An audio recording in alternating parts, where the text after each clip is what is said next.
तो हमारी इस कहानी की शुरुआत में हमें किसी की आवाज आती है कि इस पल में मुझे दो बातें समझ आईं। पहली, किसी चीज की कद्र तुम्हें तब होती है जब वो तुमसे दूर हो जाती है, और दूसरी कि किसी को खोना बहुत आसान है।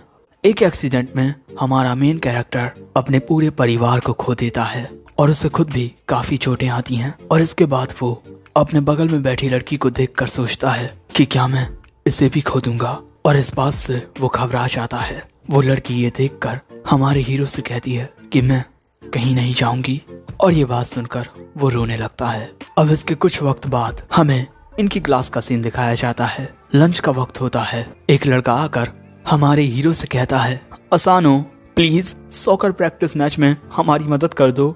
लेकिन असानो उन्हें मना कर देता है, और दोस्तों असानो ने इन्हें लगातार ये 10वीं बार मना किया है।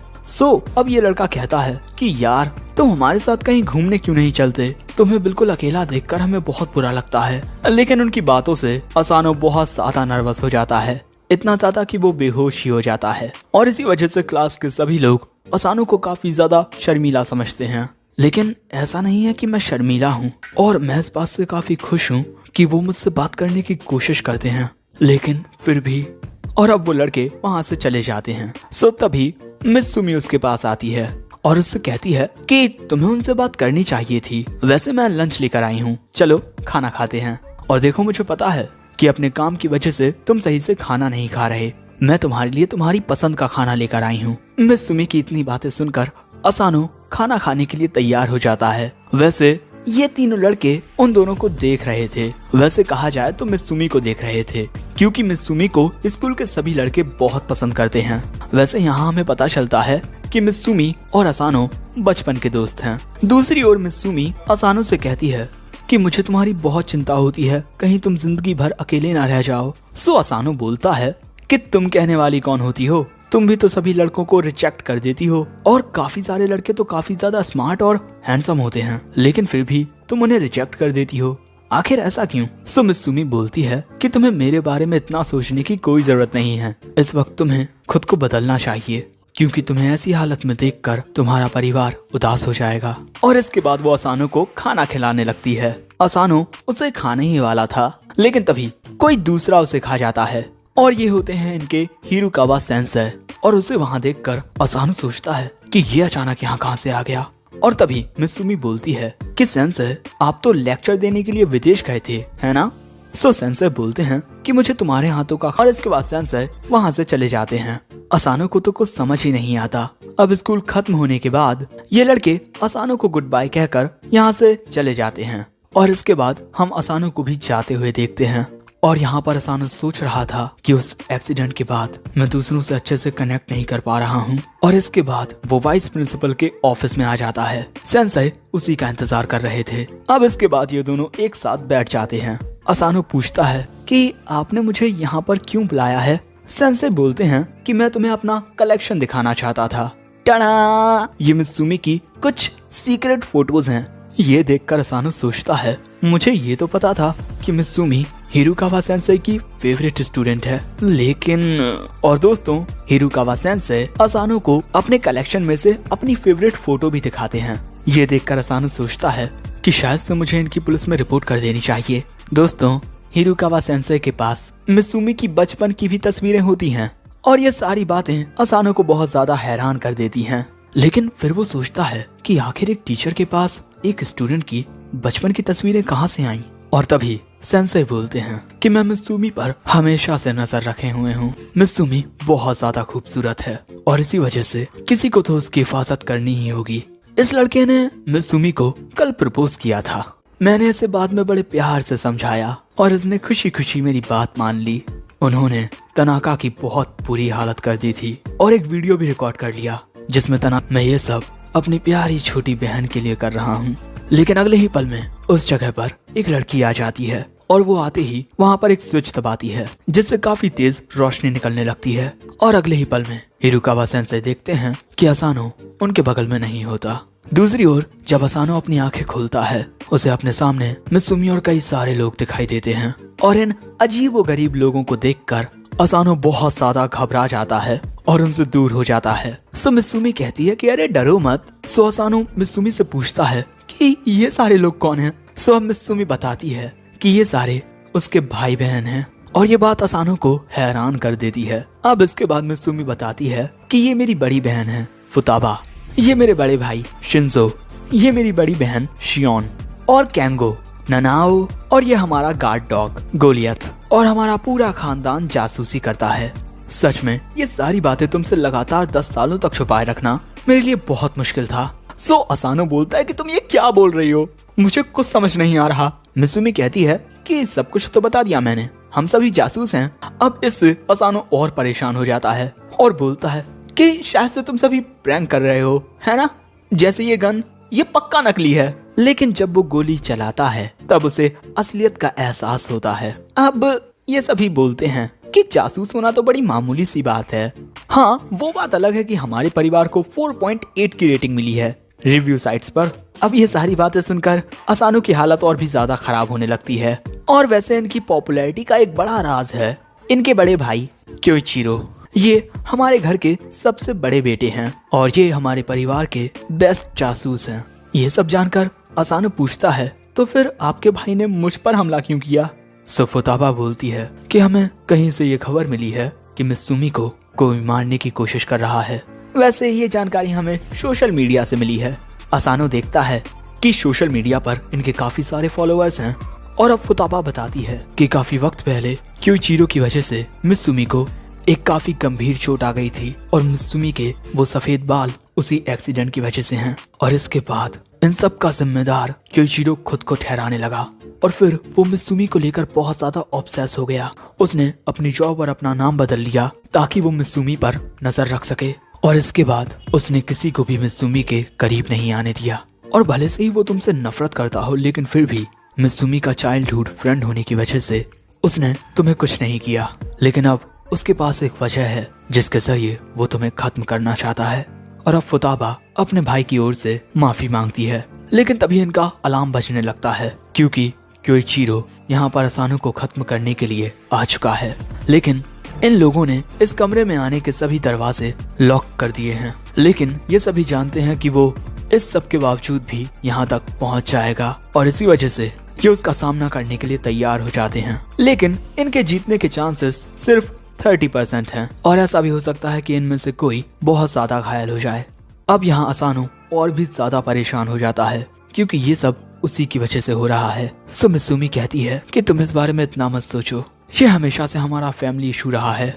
लेकिन तभी फुताबा बोलती है कि सिर्फ एक रास्ता है जिससे तुम बच सकते हो, तुम दोनों को शादी करनी होगी। और ये बात सुनकर असानो जो एक्सप्रेशन देता है वो इन सभी को काफी पसंद आता है। वैसे इनके परिवार में एक नियम है कि तुम अपने ही परिवार के सदस्य को नहीं मार सकते हो और हमारे परिवार में शादी करने के लिए बस तुम्हें ये रिंग एक्सचेंज करनी होगी। ये चेरी ब्लॉसम रिंग डबल बैंडेड होती है और इस तरह दोनों जन एक एक रिंग पहन सकते हैं और वो चाहकर भी इस रूल को नहीं तोड़ पाएगा। इस बारे में तुम दोनों क्या बोलते हो? ये बात सुनकर असानो सोचता है कि शादी मतलब परिवार और उसे फिर से उस एक्सीडेंट की याद आती है और वो डर जाता है। तभी मित्सुमी कहती है कि मैं असानो से शादी नहीं करूंगी, उसने अभी अभी अपना परिवार खोया है जिस वजह से उसका दूसरों से बात करना तो छोड़ो सोना भी मुश्किल हो गया है। वो अपने परिवार को खोने के दर्द से गुजर रहा है और अगर हम उससे कहेंगे कि वो हमारे परिवार को ज्वाइन कर ले तो ये काफी क्रूर होगा। लेकिन ये बात सुनकर अचानक ही असानो के दिल में अजीब सा दर्द होने लगता है। वैसे दूसरी तरफ ये सभी अपने बड़े भाई से लड़ने के लिए तैयार हो जाते हैं। वहीं मित्सुमी असानो से कहती है माफ करना, तुम हमारी फैमिली प्रॉब्लम में फंस गए। अब इससे पहले कि ये लोग कोई प्लान बना पाते क्योइचिरो वहाँ आ जाता है और बोलता है कि तुमने तो मुझे अकेला छोड़ दिया, किसी को पता नहीं चला कि वो कब यहाँ आ गया। और दोस्तों क्योइचिरो इनके बिछाए हुए जालों से बचकर आया है। लेकिन तभी फुताबा कहती है कि आप इन दोनों से दूर रहो। क्योइचिरो बोलता है हम नहीं जानते कि ये मित्सुमी के लिए कितना बड़ा खतरा हो सकता है और मेरी नजर में जब तक तुम्हारी बेगुनाही सिद्ध ना हो जाए तुम अपराधी हो। अब ये बात सुनकर फुताबा क्योइचिरो की टाई पकड़कर उसे बहुत तेजी से घुमाने लगती है और इसके बाद सोफे में मार देती है। और इसके बाद ये सभी एक साथ मिलकर क्योइचिरो से लड़ने लगते हैं। लेकिन इनके हमलों का क्योइचिरो पर कोई असर नहीं होता और इसके बाद क्योइचिरो इन पर हमला करके ननाओ और शिंजो को दूर फेंक देता है और बोलता है कि मैं तुम सभी से लड़ना नहीं चाहता, बस उस लड़के को मेरे हवाले कर दो, लेकिन अगर तुम लोग मेरी बात नहीं मानोगे। और इसके बाद वो अपने हाथों से कुछ जाले निकाल लेता है। ये उसका स्पेशल वेपन है, स्टील स्पाइडर, जो किसी भी चीज को काट सकते हैं। सो फुताबा उसका सामना करने के लिए जाने लगती है। वो क्योइचिरो के जाल को खुद से दूर फेंक रही थी, लेकिन क्योइचिरो उसे बड़ी ही आसानी से छत से बांध देता है। अब ये देखकर केंगो मित्सुमी और असानो को वहाँ से ले जाता है और इसके बाद शियोन अपने फोन से कुछ ड्रोन्स को वहाँ पर बुला लेती है और अब इसके बाद ये ड्रोन्स क्योइचिरो को घेर लेते हैं और इसके बाद उस पर फायर करने लगते हैं, जिस वजह से वहाँ पर काफी ज्यादा धुआं होने लगता है। दूसरे कमरे में आकर असानो पूछता है कि वो सभी ठीक तो होंगे ना। सो मित्सुमी बोलती है कि चिंता मत करो, हमारे फैमिली रूल के अकॉर्डिंग कोई भी फैमिली मेंबर्स को नहीं मार सकता है।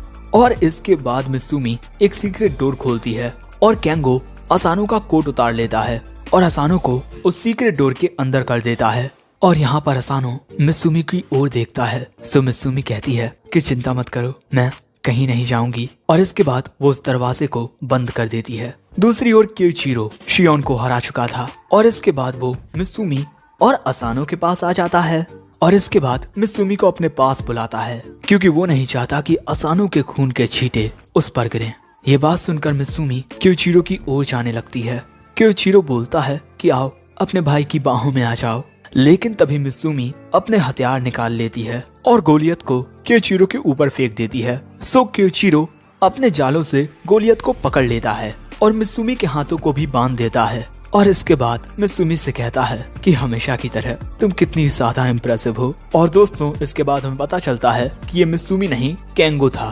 केंगो खुद को तो बड़े अच्छे से बदल लेता है, लेकिन दूसरों को अच्छे से बदलना उसे अभी भी नहीं आता। अब इसके बाद क्योइचिरो मित्सुमी से पूछता है कि जल्दी बताओ, तुमने उसे कहाँ छुपाया है। वैसे ये सब असानो एक होल में से देख रहा था। वैसे उससे मित्सुमी ने कहा था कि चाहे कुछ हो जाए तुम यहाँ से बाहर मत निकलना। दूसरी ओर मित्सुमी अपना मास्क उतार कर बोलती है कि असानो मुझे मारने की कोशिश नहीं कर रहा है, आप भी तो उसके परिवार के बारे में अच्छे से जानते हैं, इसी वजह से प्लीज उसे नुकसान मत पहुंचाइए। मित्सुमी की बातें सुनकर क्योइचिरो कहता है कि ठीक है मित्सुमी, मैं अब उसे कुछ नहीं करूंगा, लेकिन मैं तुम्हें भी घर से बाहर नहीं जाने दूंगा, क्योंकि बाहर तुम पर खतरा हो सकता है और तुम्हारा बड़ा भाई होने की वजह से तुम्हारी हिफाजत करना मेरी जिम्मेदारी है। ना ही अब तुम घर से बाहर जाओगी, ना ही फोन चलाओगी और बाहर की दुनिया से खुद को अलग कर दोगी। तुम्हारा स्कूल, तुम्हारे दोस्त, उनका हंसी मजाक और उनका प्यार, मैं तुम्हें उन सब से बचा कर रखूंगा।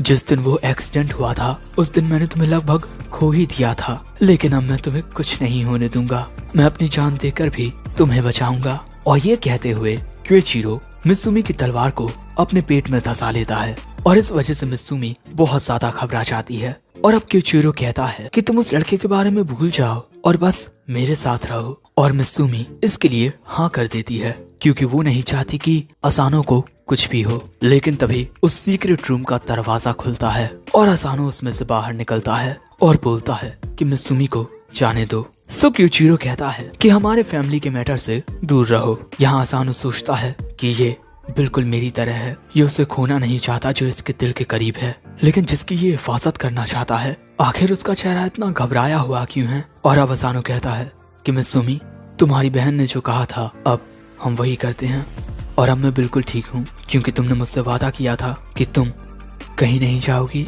ये बात सुनकर मित्सुमी मुस्कुराती है और अपनी अंगूठी का एक हिस्सा निकाल लेती है और उसे असानो की ओर फेंकती है। असानो उस अंगूठी को पकड़ने के लिए दौड़ता है, लेकिन अंगूठी पकड़ने से पहले ही वो क्योइचिरो के जालों में फंस जाता है। और अब क्योइचिरो कहता है कि मैं तुम्हें ऐसा कुछ भी नहीं करने दूंगा। लेकिन उन जालों में फंसे होने के बावजूद भी असानो उस अंगूठी को पकड़ लेता है, जिससे उसके हाथों पर काफी चोट आती है। और अब असानो मन में कहता है कि मित्सुमी, मुझ से एक बेवकूफ लड़के की हमेशा हिफाजत करने के लिए शुक्रिया, और इसी वजह से अब मैं तुम्हारी हिफाजत करूंगा।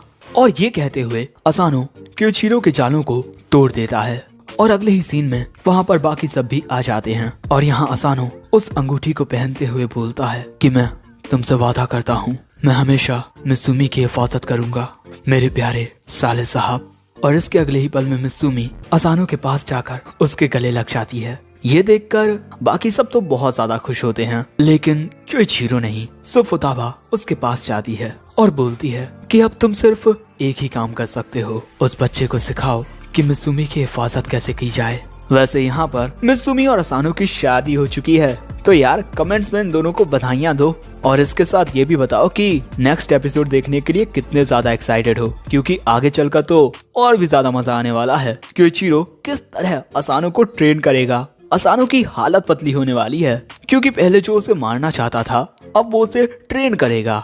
वैसे अगर ये एपिसोड पसंद आया हो तो लाइक कर देना और इस वीडियो को शेयर भी करना। और हाँ, in the end sayonara. Episode 2 की शुरुआत में हम असानो को देखते हैं, जो मित्सुमी के साथ हुई अपनी शादी के बारे में ही सोच रहा था और उन दोनों की शादी की वजह से बेचारा क्योइचिरो पूरी तरीके से टूट चुका था। दूसरी ओर मित्सुमी असानो का हाथ पकड़कर कहती है कि मुझसे शादी करने के लिए शुक्रिया, और अब असानो इसी तरह अपने रूम में सो जाता है। लेकिन जब अगली सुबह उसकी आंख खुलती है तब वो अपने सामने क्योइचिरो को देखता है, जो अपने हाथ में चाकू लिए हुए था, और इसी वजह से असानो काफी ज्यादा घबरा जाता है और पूछता है कि तुम इस चाकू के साथ मेरे कमरे में क्या कर रहे हो। क्योइचिरो बोलता है कि ये हमारी फैमिली का ट्रेडिशनल तरीका है फैमिली मेंबर्स को जगाने का, और इसके अलावा ये तुम्हारी ट्रेनिंग का एक हिस्सा भी है, और अगर तुम एक स्पाई बनना चाहते हो तो तुम्हें सोते हुए भी अपनी आंखों को खुला रखना होगा। चलो अब बारी है हमारी फैमिली के ट्रेडिशनल मॉर्निंग एक्सरसाइजेस की। और इसके बाद क्योइचिरो असानो को अपने जालों में पकड़ लेता है, और वहीं नीचे किचन में मित्सुमी खाना बना रही थी। लेकिन तभी उसे असानो के कमरे से कुछ आवाजें आती हैं, और इसके बाद जब वो असानो के कमरे में आती है तब वो ये देखकर हैरान हो जाती है कि उसका भाई क्योइचिरो से अलग अलग तरीके के डांस स्टेप्स करवा रहा था। सो मित्सुमी पूछती है कि आप ये क्या कर रहे हो। क्योइचिरो कहता है कि हम मॉर्निंग एक्सरसाइज कर रहे हैं। वाह, तुमने मेरे लिए खाना बनाया है। लेकिन इसके बाद मित्सुमी को गुस्सा आ जाता है, जो देखकर क्योइचिरो भी डर जाता है और असानो से डांस करवाना बंद कर देता है। लेकिन तभी वो बोलता है कि अब भागने का वक्त आ गया है, और इसके अगले ही पल में वो मित्सुमी को उठा लेता है, और इसके बाद वो असानो को लेकर खिड़की से बाहर कूद जाता है, और इसके अगले ही पल में असानो का पूरा घर एक बॉम्ब की वजह से उड़ जाता है। अब इसके बाद क्योइचिरो बताता है कि तुम्हारे घर में एक बॉम्ब लगाया गया था। मैं इस बारे में तुम्हें बाद में समझाऊंगा, पहले मैं तुम्हें बता दूं कि हमारी योजाकुरा फैमिली का मिशन क्या है। हमारा सबसे ज्यादा इम्पोर्टेंट मिशन मित्सुमी योजाकुरा की हिफाजत करना, और वैसे हालात और भी बिगड़ने वाले हैं, चलो चलते हैं। और इसके बाद मित्सुमी असानो की ओर अपना हाथ बढ़ाकर कहती है कि चलो चलते हैं।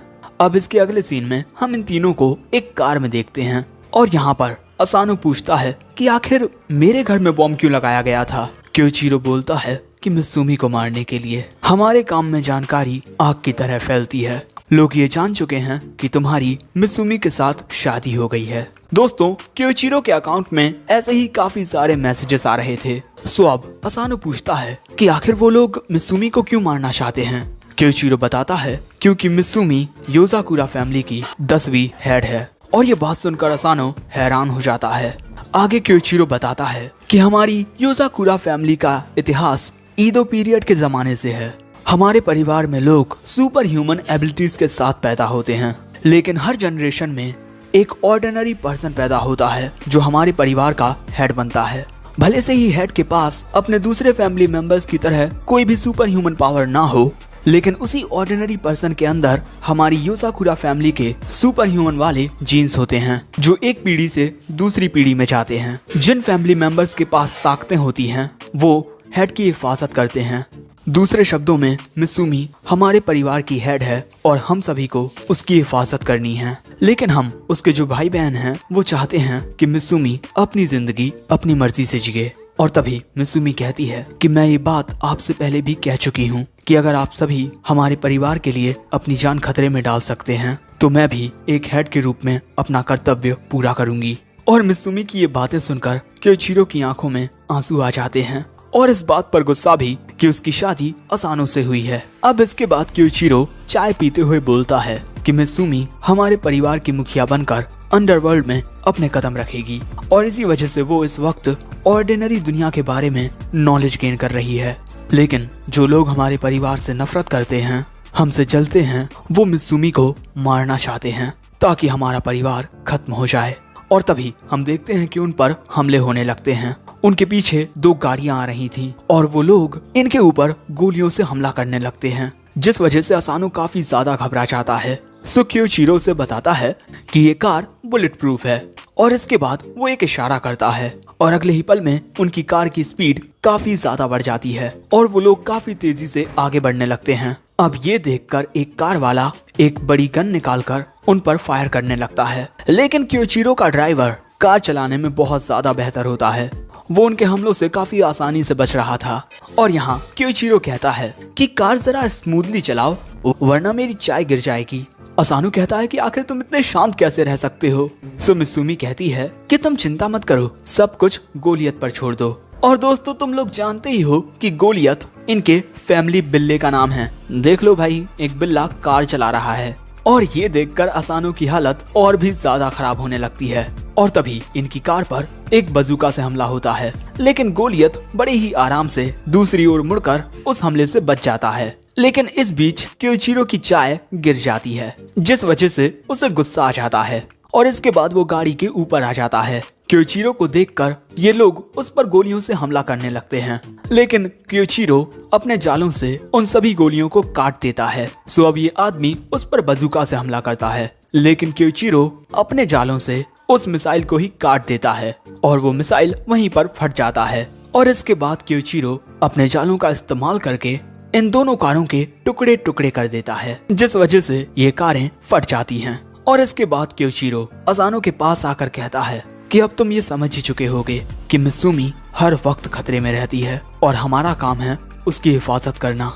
और अब से तुम भी यही करने वाले हो, क्योंकि अब तुम भी हमारी योजाकुरा फैमिली का एक हिस्सा हो और ऐसा करने के लिए तुम इस गन का भी इस्तेमाल कर सकते हो। और मैं तुम्हें ये मिशन देता हूँ कि आज के दिन तुम मित्सुमी की हिफाजत करोगे। अगले सीन में हमें स्कूल दिखाया जाता है, जहाँ पर मित्सुमी अपनी क्लास में आ जाती है और मित्सुमी के दोस्त उससे बात करने लगते हैं, लेकिन तभी एंट्री लेता है असानो और वो आते ही वहाँ पर मौजूद हर एक जगह को चेक करने लगता है। और उसको ऐसा करता हुआ देख एक लड़की मित्सुमी से पूछती है कि हे, असानो के साथ कुछ हुआ है क्या? मित्सुमी कहती है कि हाँ, तुम ऐसा कह सकती हो। अब इसके बाद ये तीनों लड़के असानो के पास आते हैं, लेकिन असानो इनको गुस्से में घूरने लगता है, जिस वजह से ये तीनों ही डर जाते हैं और पूछते हैं कि तुम आज इतने डरावने क्यों लग रहे हो। और अब हमें फिर से फ्लैशबैक दिखाया जाता है, जहाँ पर क्योइचिरो असानो से कहता है कि अगर तुम मित्सुमी की हिफाजत करते हुए किसी को इस बंदूक से मार भी देते हो, तब भी तुम्हें चिंता करने की कोई जरूरत नहीं है, हम सब संभाल लेंगे। और ये बात सुनकर असानो घबरा जाता है। सो तभी मित्सुमी क्योइचिरो पर गुस्सा करते हुए बोलती है कि आपको असानो को परेशान नहीं करना चाहिए, आप तो हमेशा जहर और बॉम्ब्स का इस्तेमाल करते हो, तो एक गन से क्या ही होगा। और अब तो असानो मित्सुमी से भी घबराने लगता है, लेकिन तभी क्योइचिरो असानो को अपना फोन देकर कहता है कि तुम्हें इससे मित्सुमी की हिफाजत करनी है। ये एक बॉम्बर है, ये बहुत ही बढ़िया वाले बॉम्ब्स बनाता है और मैं अभी कुछ मिशंस में इसकी मदद ले चुका हूँ। ये बात सुनकर असानो पूछता है कि अगर तुम इसे जानते हो तो फिर ये मित्सुमी को क्यों मारना चाहता है। क्योइचिरो कहता है कि हमारी दुनिया में लोग बहुत जल्दी बदल जाते हैं, अगर उनका फायदा हो तो वो अपने दुश्मन से भी हाथ मिला लेते हैं और यहाँ पर तुम सिर्फ खुद पर यकीन कर सकते हो और कई दफा तो तुम खुद पर भी भरोसा नहीं कर सकते। इसके अलावा मैं तुम्हें बता दूं कि ये आदमी सोशल मीडिया पर काफी ज्यादा एक्टिव रहता है। कुछ टाइम से ये अपने सोशल मीडिया अकाउंट पर ऐसी पोएम्स शेयर कर रहा है जिनका कोई सेंस ही नहीं है और मैं तुमसे मित्सुमी की हिफाजत इसीलिए करने को कह रहा हूँ क्योंकि मुझे एक दूसरे मिशन पर जाना है, लेकिन तुम सब कुछ अच्छे से संभालना और चौकन्ने रहना क्योंकि वो कुछ स्पेशल टाइप के बॉम्ब्स बनाना भी जानता है। और इन्फॉर्मेशन के अकॉर्डिंग उसने 3 बॉम्ब लगाए हैं, एक तो तुम्हारे घर पर जो कि फट चुका है और शायद से वो 2 बॉम्ब्स स्कूल में लगे होंगे। मुझे फर्क नहीं पड़ता कि तुम किसी धमाके में खुद मारे जाओ, लेकिन चाहे कुछ हो जाए तुम्हें मित्सुमी की हिफाजत करनी होगी और ध्यान रखना कि उसे एक खरोच ना आने पाए, वरना तुम्हारे साथ क्या होगा तुम सोच भी नहीं सकते। और अब प्रेजेंट में हम देखते हैं कि असानो क्लास में चारों ओर अपनी नजरें लगाए हुए हैं। वो हर एक जगह देख रहा है जहाँ पर वो बॉम्बर बॉम्ब लगा सकता है और इस दौरान वो हमेशा मित्सुमी के पास ही होता है, लेकिन तभी उसके सिर में फुटबॉल आकर लगती है। सो अब ये तीनों आकर पूछते हैं कि तुम ठीक तो हो ना असानो। वो कहता है कि हाँ मैं ठीक हूँ, लेकिन तभी उसे कोई दिखाई देता है और वो उस शख्स के पीछे जाने लगता है और ऐसे ही वो नर्सेस ऑफिस के पास पहुंच जाता है। अब इससे पहले कि वो दरवाजा खोलता, नर्स उससे पूछती है कि क्या तुम्हें कहीं चोट आई है? हाँ?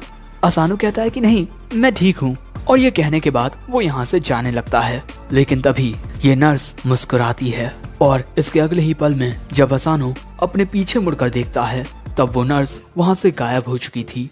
लंच टाइम में हम देखते हैं कि मित्सुमी अपने दोस्तों के साथ खाना खा रही थी और ये सभी आपस में अजीब अजीब सी बातें कर रहे थे, जैसे एलियंस। लेकिन दोस्तों इनकी बातें एलियंस वाली कम और भूतिया ज्यादा लग रही थी। दूसरी ओर असानो अभी तक दूसरे बॉम्ब को नहीं ढूंढ पाया है, लेकिन यहाँ पर असानो सोचता है कि आज मैंने पूरा दिन मित्सुमी पर नजरें रखी हैं और मुझे काफी सारी चीजें समझ आई हैं, जैसे वो दूसरों के द्वारा दिए गए खाने को नहीं खाती और किस तरह वो हमेशा किसी के साथ रहने की कोशिश करती है, और ये सब करते हुए वो अपनी हिफाजत के बारे में बिल्कुल भी नहीं सोचती और अब तक वो इन सभी चीजों का सामना अकेले करती आई है। लेकिन तभी ये तीनों असानो के पास जाकर उसे छोटी सी चॉकलेट देते हैं, क्योंकि इनकी वजह से असानो में फुटबॉल लगी थी। असानो उस चॉकलेट को खा लेता है, जो देखकर ये तीनों हैरान होते हुए बोलते हैं कि पहले सिर्फ तुम्हारा नाम लेने पर तुम कितना ज्यादा घबरा जाते थे, लेकिन अब तुम काफी बदल गए हो। लेकिन जैसे ही असानो को इस बात का एहसास होता है वो फिर से घबराने लगता है और अब असानो को चक्कर आने लगते हैं और असानो बेहोश हो जाता है। और इसके बाद जब उसकी आंख खुलती है वो अपने सामने मित्सुमी को पाता है। ये दोनों क्योइचिरो के ऑफिस में होते हैं, क्योंकि नर्सेस ऑफिस आज बंद है। और यहाँ पर असानो कहता है कि मित्सुमी, तुम्हें क्या लगता है, तुमने मुझसे शादी करके सही किया या नहीं? मैं तुम्हारा बचपन का दोस्त हूँ, लेकिन मुझे तुम्हारे बारे में कुछ पता नहीं था, जैसे तुम्हारी फैमिली और तुम्हारे हेड होने वाली बात। मुझे तो ये तक पता नहीं था कि तुम्हारी जान हर वक्त खतरे में होती है, लेकिन इन सब के बावजूद तुम मेरे साथ रही और तुमसे शादी करते वक्त मैंने कहा था कि मैं तुम्हारी हिफाजत करूंगा, लेकिन मैंने कभी भी तुम्हारी फीलिंग्स के बारे में नहीं सोचा। शायद से मैं बहुत सेल्फिश हूँ। लेकिन तभी मित्सुमी उसे चुप करते हुए बोलती है कि तुमसे शादी करने का फैसला मेरा था, और इसके अलावा तुमने जासूसों वाले खानदान में शादी की। तुमने एक ऐसी लड़की से शादी की जो कभी भी मर सकती है। लेकिन पता है असानो, मैं हमेशा से बस यही चाहती आई हूँ कि मेरी शादी तुमसे हो, इसीलिए मुझसे शादी करने के लिए शुक्रिया। और इस टाइम पर जब असानो मित्सुमी की ओर देख रहा था, उसकी नजर सीलिंग पर जाती है जहाँ पर एक बॉम्ब लगा हुआ था और अब वो फटने वाला है, और अगले ही पल में वो फट भी जाता है।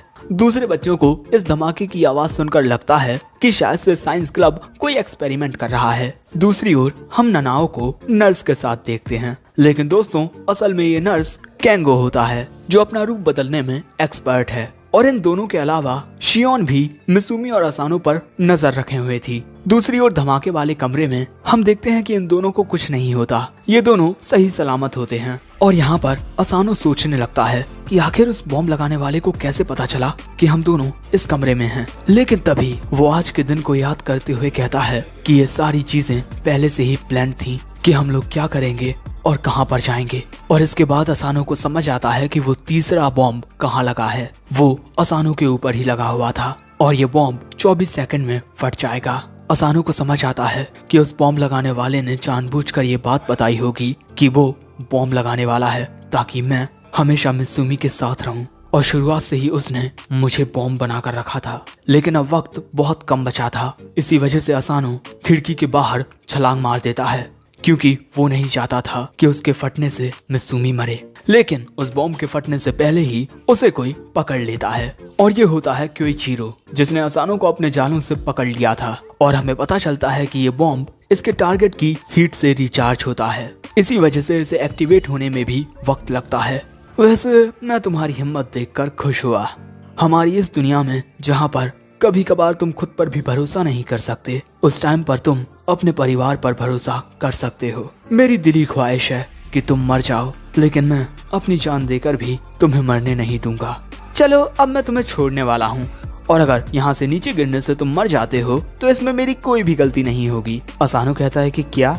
अब इसके अगले सीन में हम देखते हैं कि ये तीनों सुरक्षित होते हैं। क्योइचिरो के पास अभी भी वो बॉम्ब होता है ताकि वो इसको इसके मालिक को लौटा दे, और तभी उस कमरे में ननाओ और केंगो आते हैं और इसी के साथ शिंजो भी आता है किसी को अपने साथ लेकर। इन तीनों को देखकर मिसुमी पूछती है कि आखिर आप लोग यहाँ पर क्या कर रहे हो। केंगो बोलता है कि हमने असानो के पहले मिशन के बारे में सुना, इसीलिए हमने सोचा क्यों ना थोड़ा सा मजा किया जाए। और दोस्तों इसी के साथ यहाँ पर शियोन का ड्रोन भी आता है। वैसे शिंजो यहाँ पर अपने साथ बॉम्ब बनाने वाले को लेकर आया था। अब इसके बाद क्योइचिरो उस बॉम्ब बनाने वाले को ही बांध देता है और कहता है कि मैंने तुमसे कहा था ना कि मेरे परिवार से दूर रहना।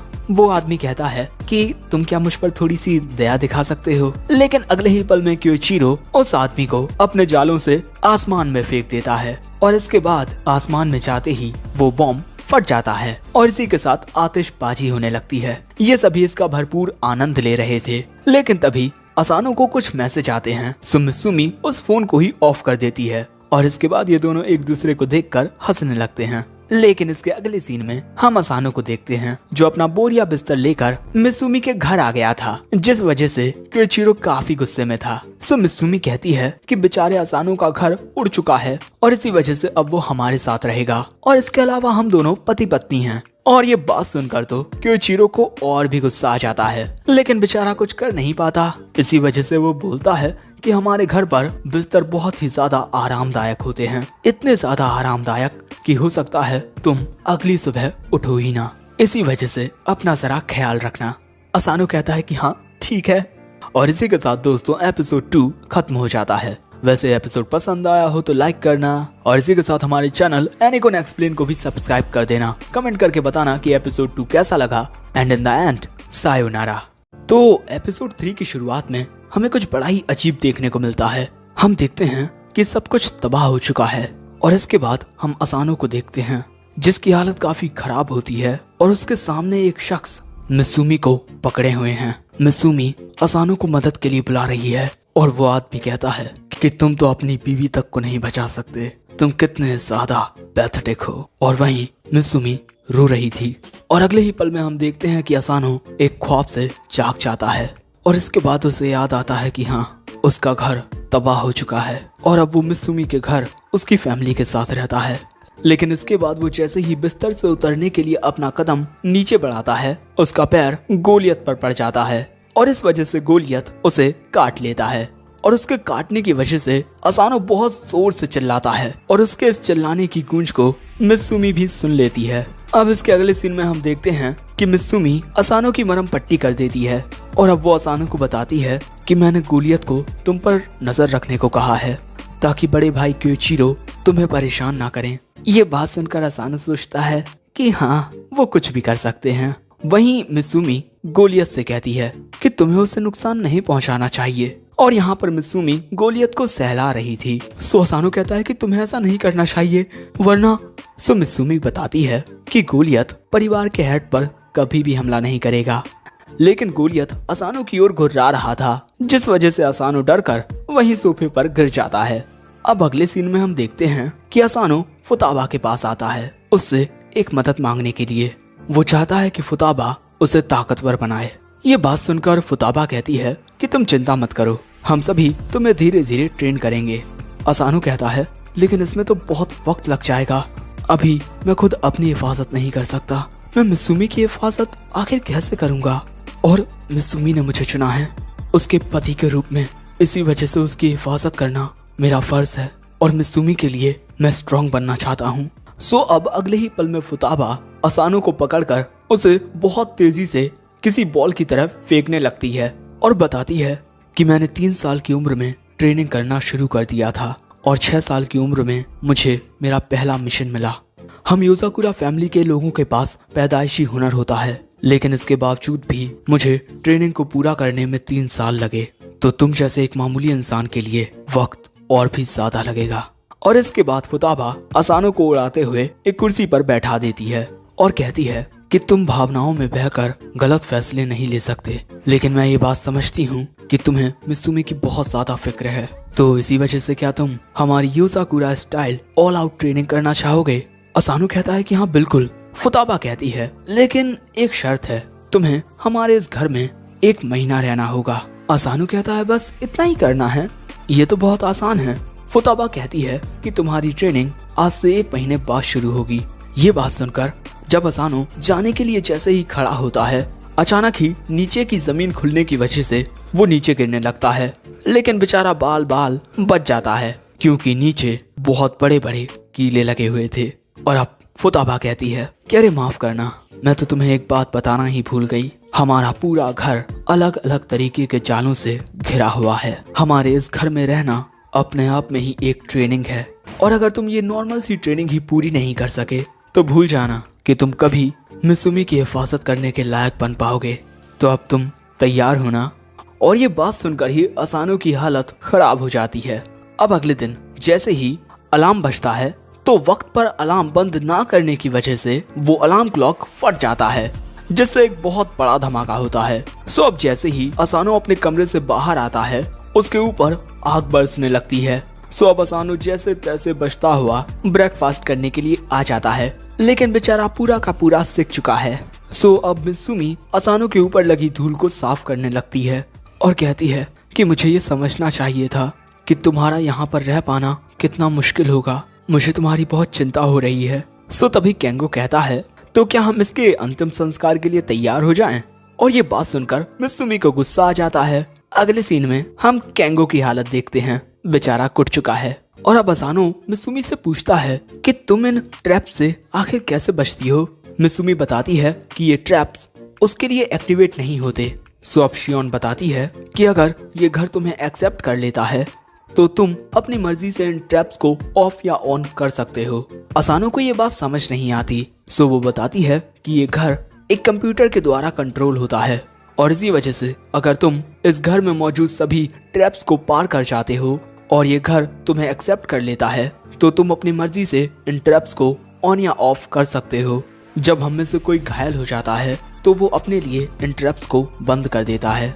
लेकिन अगले ही पल में हम देखते हैं कि असानो का पेट खराब हो जाता है। फुताबा कहती है कि खाना भी तुम्हारी ट्रेनिंग का एक हिस्सा है। इसी वजह से मिसुमी को छोड़कर हर किसी के खाने में थोड़ा जहर मिलाया जाता है ताकि तुम्हारे अंदर जहर से लड़ने की काबिलियत आ जाए। लेकिन भैया असानो का प्रेशर बढ़ने लगता है। वो तेजी से दौड़कर जाता है टॉयलेट के पास, लेकिन टॉयलेट में पूरा का पूरा लॉकिंग सिस्टम था जिसे असानो खोल नहीं पा रहा था, जिस वजह से बेचारे की हालत खराब हो रही थी। तो शियोन बताती है कि बाथरूम का दरवाजा खोलने के लिए तुम्हें पहले इसके पासवर्ड को क्रैक करना होगा, जो हर मिनट बदलता रहता है। और जैसे ही मिसुमी असानो की मदद के लिए खड़ी होती है, फुताबा उसे रोक देती है और इसके बाद उस कमरे में आ जाता है क्यूइचिरो, और वो मिसुमी से कहता है कि तुम इस दुनिया में सबसे ज्यादा प्यारी हो। दूसरी ओर फुताबा असानो की मदद के लिए शियोन को भेज देती है और इसी तरह शुरू होती है असानो की नर्क भरी जिंदगी। अगले दिन सुबह होते ही जैसे ही अलार्म क्लॉक बजता है, सभी लोग अपने अपने अलार्म को अपने अपने स्टाइल में बंद कर देते हैं, लेकिन असानो का अलार्म क्लॉक फिर से फट जाता है। इसके बाद फ्रिज में से खाना निकालने के लिए भी हम देखते हैं कि सबके अपने अपने तरीके होते हैं, क्योंकि फ्रिज के ऊपर भी कुछ लेजर सेंसर्स लगे हुए हैं। लेकिन जब बेचारा असानो फ्रिज से कुछ निकालने के लिए जाता है तब उसका हाथ लेजर से टच हो जाता है, जिसके बाद फ्रिज असानो पर गोलियां बरसाने लगता है, और ये होता है असानो की एजिलिटी का टेस्ट। अब इसके बाद हम देखते हैं कि असानो को निशाना लगाना होता है इस रिमोट पर, जो सही से दिखाई नहीं दे रहा। और जैसे ही असानो बुलेट फायर करता है, गन के फोर्स की वजह से वो पीछे दीवार से टकरा जाता है, और ये है मार्क्समैनशिप का टेस्ट।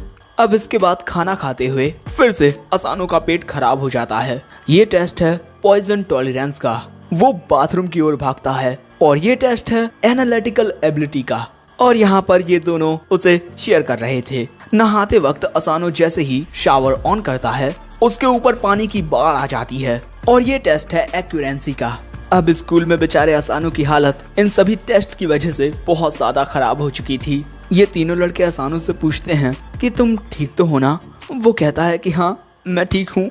असानो की बात सुनकर वो तीनों वहाँ से चले जाते हैं। और दोस्तों हमें पता चलता है कि असानो अपनी टेबल पर इसी वजह से लेटा हुआ है क्योंकि वो 30 किलो की टी शर्ट को पहने हुए हैं, लेकिन इस वजह से कहीं इसकी डेस्क ना टूट जाए।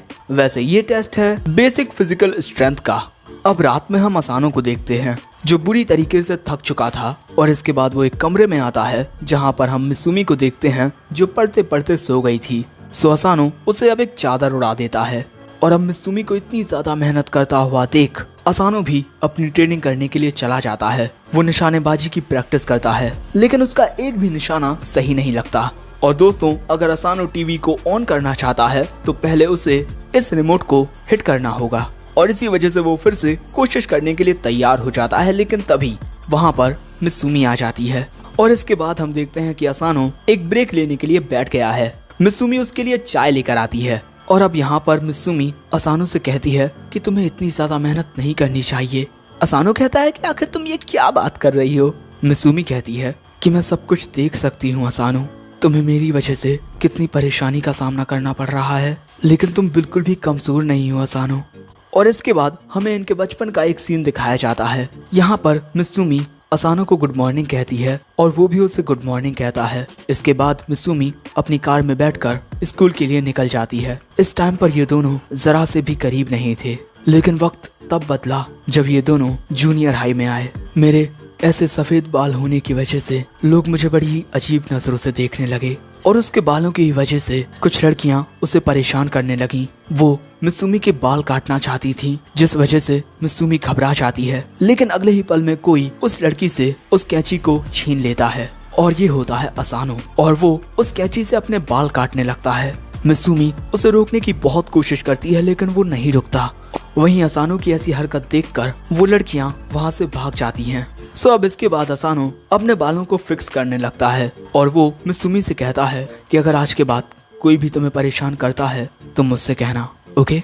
और ये बात सुनकर मित्सुमी यहाँ पर शर्माने लगती है और अब प्रेजेंट में मित्सुमी कहती है कि तुम शुरुआत से ही मेरी हिफाजत करते आए हो असानो, इसी वजह से खुद को इतना पुश मत करो। मित्सुमी की बातें सुनकर असानो भी मुस्कुरा देता है। वहीं उन दोनों की बातें शिंजो और सियोन सुन रहे थे और ऐसे ही अब इस रात के बाद एक नई सुबह आती है। अलार्म के बजते ही असानो उसे बंद कर देता है। इसके बाद वो लेजर से बचता हुआ एक कमरे में आता है अपनी शूटिंग प्रैक्टिस करने के लिए। वो गन लेता है और इसके बाद एक ही बार में टीवी को ऑन कर देता है। असानो टीवी को ऑन करना तो सीख गया है लेकिन वो चैनल बदलना अभी तक नहीं सीखा। अरे भाई, चैनल बदलने के लिए भी तो उसे सही बटन पर शूट करना होगा। सो यहाँ पर शिंजो उसकी ग्रिप को ठीक कर देता है, लेकिन तभी उस कमरे में शियोन आ जाती है और वो शिंजो को यहाँ पर असानो का परफॉर्मेंस एनालिटिक डाटा दे देती है। और इतना कुछ करने के लिए असानो इन दोनों को शुक्रिया कहता है। और इसके बाद असानो शियोन से पूछता है कि आखिर बड़े भाई शिंजो हर वक्त इस तरह से क्यों रहते हैं। वो बताती है कि ये बहुत ज्यादा शर्मीला और आलसी है, इसी वजह से ये हर वक्त इसी टैंक के अंदर रहता है। शिंजो बोलता है कि देखो कौन लड़की कह रही है जो हर वक्त अपने कमरे में रहती है। ये बात सुनकर शियोन शिंजो के टैंक का दरवाजा बंद करके उसके ऊपर ही बैठ जाती है और वहीं असानो अब यहाँ से चला जाता है। अब असानो के जाने के बाद शिंजो कहता है कि उसमें टैलेंट है। सो शियोन कहती है कि क्या ये सच में टैलेंट है या फिर कुछ और।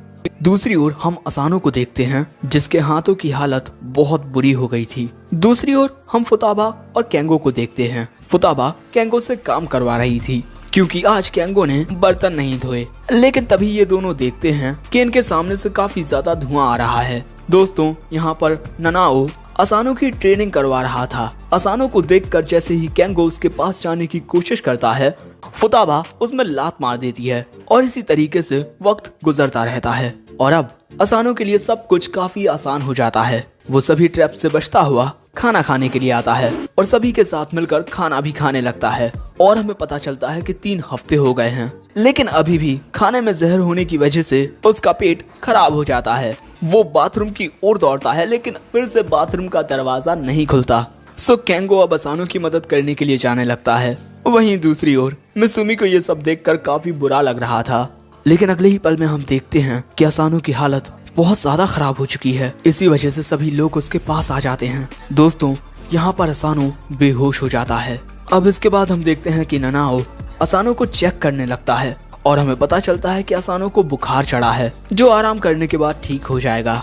लेकिन असानो आराम करने से मना कर देता है क्योंकि अब बस 1 हफ्ता बाकी है। लेकिन तभी फुताबा असानो की बॉडी पर लगी नकली खाल को हटा देती है और इसके बाद हम देखते हैं असानो की हालत उसके पूरे शरीर पर चोटें लगी हुई हैं। और अब फुताबा कहती है कि अगर तुम इसी तरीके से बिना आराम किए मेहनत करते रहे तो तुम बचोगे नहीं। मुझे लगता है कि शियोन के डाटा कलेक्शन और एनालिसिस की वजह से, शिंजो की ट्रेनिंग की वजह से और ननाओ की मेडिकल स्किल्स की वजह से तुम बिना कोई आराम किए अब तक लगातार मेहनत कर रहे हो। और अपनी चोटों को छुपाने के लिए तुमने केंगो की फेक स्किन का यूज किया। ननाओ, मैंने तुमसे ऐसी उम्मीद नहीं रखी थी कि तुम एक ऐसा फैसला लोगे। सो तभी असानो कहता है कि ये उनकी गलती नहीं है, उन सभी ने मुझे रोकने की कोशिश की, लेकिन मैंने उनसे कहा कि मैं जितना जल्दी हो सके उतना जल्दी मिसुमी की हिफाजत करने के लायक बनना चाहता हूँ। ये बात सुनकर फुताबा असानो के सिर पर मारती है और कहती है कि बेवकूफ, अगर तुम अपना ख्याल नहीं रख पाओगे तो दूसरे का ख्याल कैसे रखोगे? और अगर तुम सच में मिसुमी की हिफाजत करने के लायक बनना चाहते हो तो तुम्हें ये बात समझनी होगी कि एक्स्ट्रा ऑर्डिनरी रिजल्ट्स पाने का कोई शॉर्टकट नहीं है। ये भी तुम्हारी ट्रेनिंग का एक हिस्सा है। और इसके बाद फुताबा असानो की ओर एक बुक फेंक देती है, एलिमेंट्री कोड ब्रेकिंग। ये मेरी एक पुरानी किताब है, जब तक तुम रिकवर नहीं होते तुम इसे पढ़ सकते हो। इसके लिए असानो फुताबा से शुक्रिया कहता है और इसके बाद उस बुक को पढ़ने लगता है। दूसरी ओर फुताबा मुस्कुराकर कहती है कि शायद से मैं बेवकूफ हूँ। नॉर्मली अगर कोई इंसान इस हद तक खुद को पुश करेगा तो उसके शरीर से पहले उसकी आत्मा ही टूट जाएगी। उस बच्चे को जो आगे बढ़ने के लिए मजबूर कर रहा है वो टैलेंट या हार्डवर्क नहीं है, वो भावनाएं हैं, वो उसका प्यार है जो वो मिसुमी से करता है। यहाँ पर दोस्तों फुताबा एक वीडियो देख रही थी जिसमें वो मिसुमी को किसी बॉल की तरह घुमा रही थी जब ये दोनों छोटे थे। और अब फुताबा कहती है कि शायद से वो लड़का मिसुमी की हिफाजत हम सबसे बेहतर तरीके से करेगा। और इसके बाद हम फुताबा के फोन में एक फोटो देखते हैं जिसमें उसका पूरा परिवार होता है, लेकिन हमें उसकी माँ का चेहरा दिखाई नहीं देता। अगले सीन में हम देखते हैं कि फुताबा की बुक की मदद से असानो बाथरूम के लॉक को तोड़ देता है और अब सभी लोग उसे हवा में उछालने लगते हैं कि आखिरकार तुमने ये कर ही दिखाया। सभी लोग उसे कॉन्ग्रेचुलेशन कह रहे थे। सो असानो भी अब उन सभी का शुक्रिया अदा करता है, लेकिन अगले ही पल में हम देखते हैं कि असानो की रिंग ग्लो करने लगती है। फुताबा बताती है कि इस रिंग के चमकने का मतलब है कि इस घर ने तुम्हें अपना लिया है। अब से तुम सच में हमारी योजाकुरा फैमिली का एक मेंबर हो। तुमने इस 1 महीने तक बहुत अच्छे से मेहनत की है। वैसे अब तुम्हारी रियल ट्रेनिंग शुरू होगी, इसके लिए गुड लक। और अगले ही पल में शिंजो असानो के लिए 100 किलो की टी शर्ट निकाल लेता है। शियोन भी सभी ट्रैप्स का डिफिकल्टी लेवल नॉर्मल से डिफिकल्ट पर कर देती है, जिस वजह से असानो अब परेशान हो जाता है। लेकिन सभी लोग उसे चीयर कर रहे थे और अब होने वाली है असानो की असली ट्रेनिंग शुरू, जिसमें असानो की हालत बहुत बुरी होने वाली है सच में। वैसे आगे क्या होगा ये जानने के लिए तुम्हें अगला एपिसोड देखना होगा। अगला एपिसोड देखने के लिए हमारे चैनल एनिकुन एक्सप्लेन को सब्सक्राइब करना होगा। इसी के साथ इस वीडियो पर लाइक भी करना और कमेंट करके बताना कि तुम्हें ये एपिसोड कैसा लगा। And in the end sayonara. Episode 4 की शुरुआत में हम मिसुमी को देखते हैं जो खाना बना रही थी, लेकिन तभी असानो वहां आकर उससे पूछता है कि एक ब्रा कैसे पहना जाता है। और ये बात सुनकर मिसुमी बहुत ज्यादा हैरान हो जाती है। सो असानो कहता है कि तुम जैसा सोच रही हो ये वैसा नहीं है। लेकिन तभी मिसुमी कहती है कि तुम्हें चाहे कैसे भी अजीब से शौक हो, लेकिन मैं हमेशा तुमसे प्यार करूंगी। सो असानो कहता है कि ये मेरी ट्रेनिंग का एक हिस्सा है। और तभी वहाँ पर एक और लड़की आ जाती है और दोस्तों असल में ये केंगो होता है और ये असानो की ट्रेनिंग करवा रहा है ताकि वो अपना भेष बदलना सीख पाए। अब इसके बाद वहाँ पर शिंजो आता है जो ये देखकर हैरान हो जाता है कि ये तीनों कैसी हरकत कर रहे हैं। और उसे भी यहाँ पर थोड़ी सी गलतफहमी हो जाती है क्योंकि केंगो लड़की के भेष में असानो के साथ कुछ ऐसी हरकत कर रहा था। सो अगले ही पल में असानो केंगो की विग उतार देता है और सारी गलतफहमी दूर हो जाती है। अब इसके बाद वहाँ पर क्यूइचिरो आ जाता है जो एक मिशन पर जाने वाला है, इसीलिए वो मिसुमी से एक गुड बाय किस मांगने आया है। लेकिन अगले ही पल में हम देखते हैं कि मिसुमी क्यूइचिरो और केंगो को कूट देती है। अब अगले सीन में हम शिंजो और असानो को एक साथ देखते हैं और असानो को यहाँ पता चलता है कि शिंजो आज एक मिशन पर जाने वाला है जो कि काफी लो लेवल का है। वैसे असानो, मैं तुम्हें कुछ देना चाहता हूँ। अब अगले सीन में हम देखते हैं कि असानो और मिसुमी स्कूल आ चुके हैं और मिसुमी का केंगो और क्यूइचिरो की वजह से अभी भी मूड खराब होता है। और दोस्तों स्कूल में बच्चे बेसबॉल भी खेल रहे थे और तभी एक लड़का शॉट मारता है जिसकी वजह से वो बॉल मिसूमी में लगने ही वाली थी, लेकिन तभी असानो उस बॉल को पकड़ लेता है बिना उस ओर देखे और इसके बाद उस बॉल को उन्हीं की ओर फेंक देता है और उस बॉल की स्पीड बहुत ज्यादा तेज होती है। ये देखकर टीम का कैप्टन असानो को उनकी टीम ज्वाइन करने को कहता है, लेकिन असानो उनकी बातों पर ध्यान नहीं देता। अब इसके बाद लंच ब्रेक में मिसूमी असानो से कहती है कि तुम अपनी ट्रेनिंग की वजह से दिन ब दिन एक सुपर ह्यूमन बनते जा रहे हो, लेकिन तुम्हें यहाँ पर थोड़ा ध्यान रखने की जरूरत है क्योंकि तुम्हारी स्पीड अब बहुत ज्यादा तेज हो चुकी है और इसी वजह से जब तुम लोगों के करीब से गुजरते हो तो उन्हें ऐसा लगता है जैसे तुम कोई निंजा हो। और इसके बाद मिसूमी असानो को खाना खिलाने के लिए अपना हाथ बढ़ाती है, लेकिन असानो के खाना खाने से पहले ही वो उस खाने को उससे दूर करके कहती है कि अरे मैं तो भूल ही गई थी, मुझे एक काम में तुम्हारी मदद चाहिए, क्या तुम मेरी मदद करोगे? असानो कहता है कि हाँ क्यों नहीं।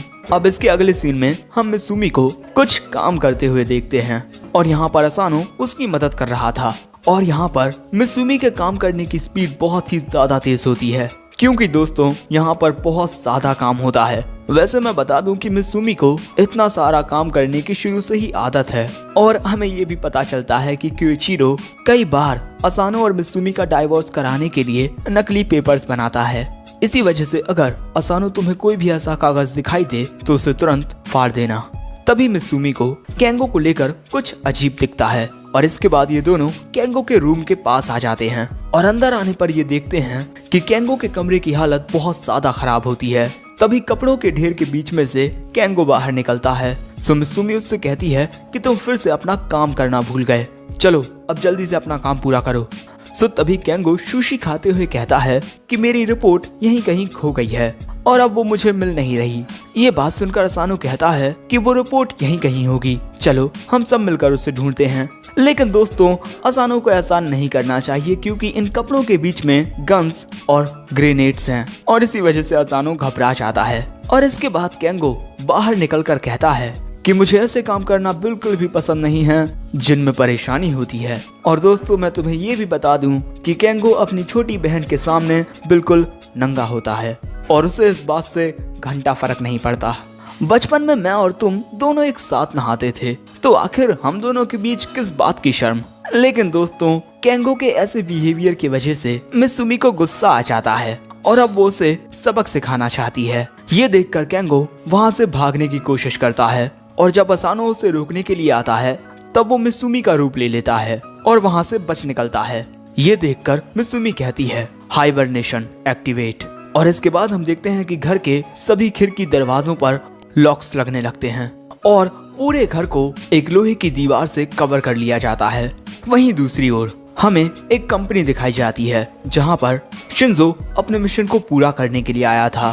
दोस्तों शिंजो के पास यहाँ पर एक्स-रे ग्लासेस होते हैं जिनसे वो चीजों के आर पार देख सकता है। उसे पता चलता है कि यहाँ पर काफी सारे पैसे हैं और यहाँ की सिक्योरिटी भी काफी ज्यादा टाइट है और आज यहाँ पर इस कंपनी का डायरेक्टर आया हुआ है और हमें पता चलता है कि ये लोग गैर कानूनी धंधा करते हैं। अब ये बात जानने के बाद शिंजो दो लोगों को बेहोश करके एक कमरे में आता है, लेकिन तभी अचानक अलार्म बजने लगता है। दूसरी ओर हम मिसूमी और असानो को देखते हैं जो अभी भी केंगो को ढूंढ रहे थे। दोस्तों ये मिसूमी का कमरा होता है और यहाँ पर काफी सारा सामान रखा हुआ था जैसे पियानो, गिटार, और ये इस वजह से है क्योंकि शुरू से ही मिसूमी की जान खतरे में रहती थी। इसी वजह से क्योइचिरो उसे हमेशा घर के अंदर रखता था और मिसूमी इन्हीं चीजों का इस्तेमाल करके अपना टाइम पास किया करती थी। वैसे मिसूमी ने एक पेंटिंग भी बनाई है जिसमें क्योइचिरो बिल्कुल किसी शैतान की तरह लग रहा है। अब इसके बाद ये दोनों शियोन के कमरे में आते हैं जहाँ पर शियोन थोड़ी एक्सरसाइज करने की कोशिश कर रही थी लेकिन वो गिर जाती है और दोस्तों ये एक फिजिकल गेम होता है। वैसे यहाँ पर केंगो नहीं होता, इसी वजह से ये दोनों जाते हैं फुताबा के कमरे में। फुताबा यहाँ पर आराम कर रही थी और कोई भी फुताबा को डिस्टर्ब करने की गलती नहीं कर सकता। इसका मतलब केंगो यहाँ पर भी नहीं होगा और इसी वजह से ये दोनों आते हैं ननाओ के कमरे में और केंगो यहाँ पर भी नहीं होता क्योंकि अगर वो यहाँ पर होता तो केमिकल्स की वजह से बेचारा मर चुका होता।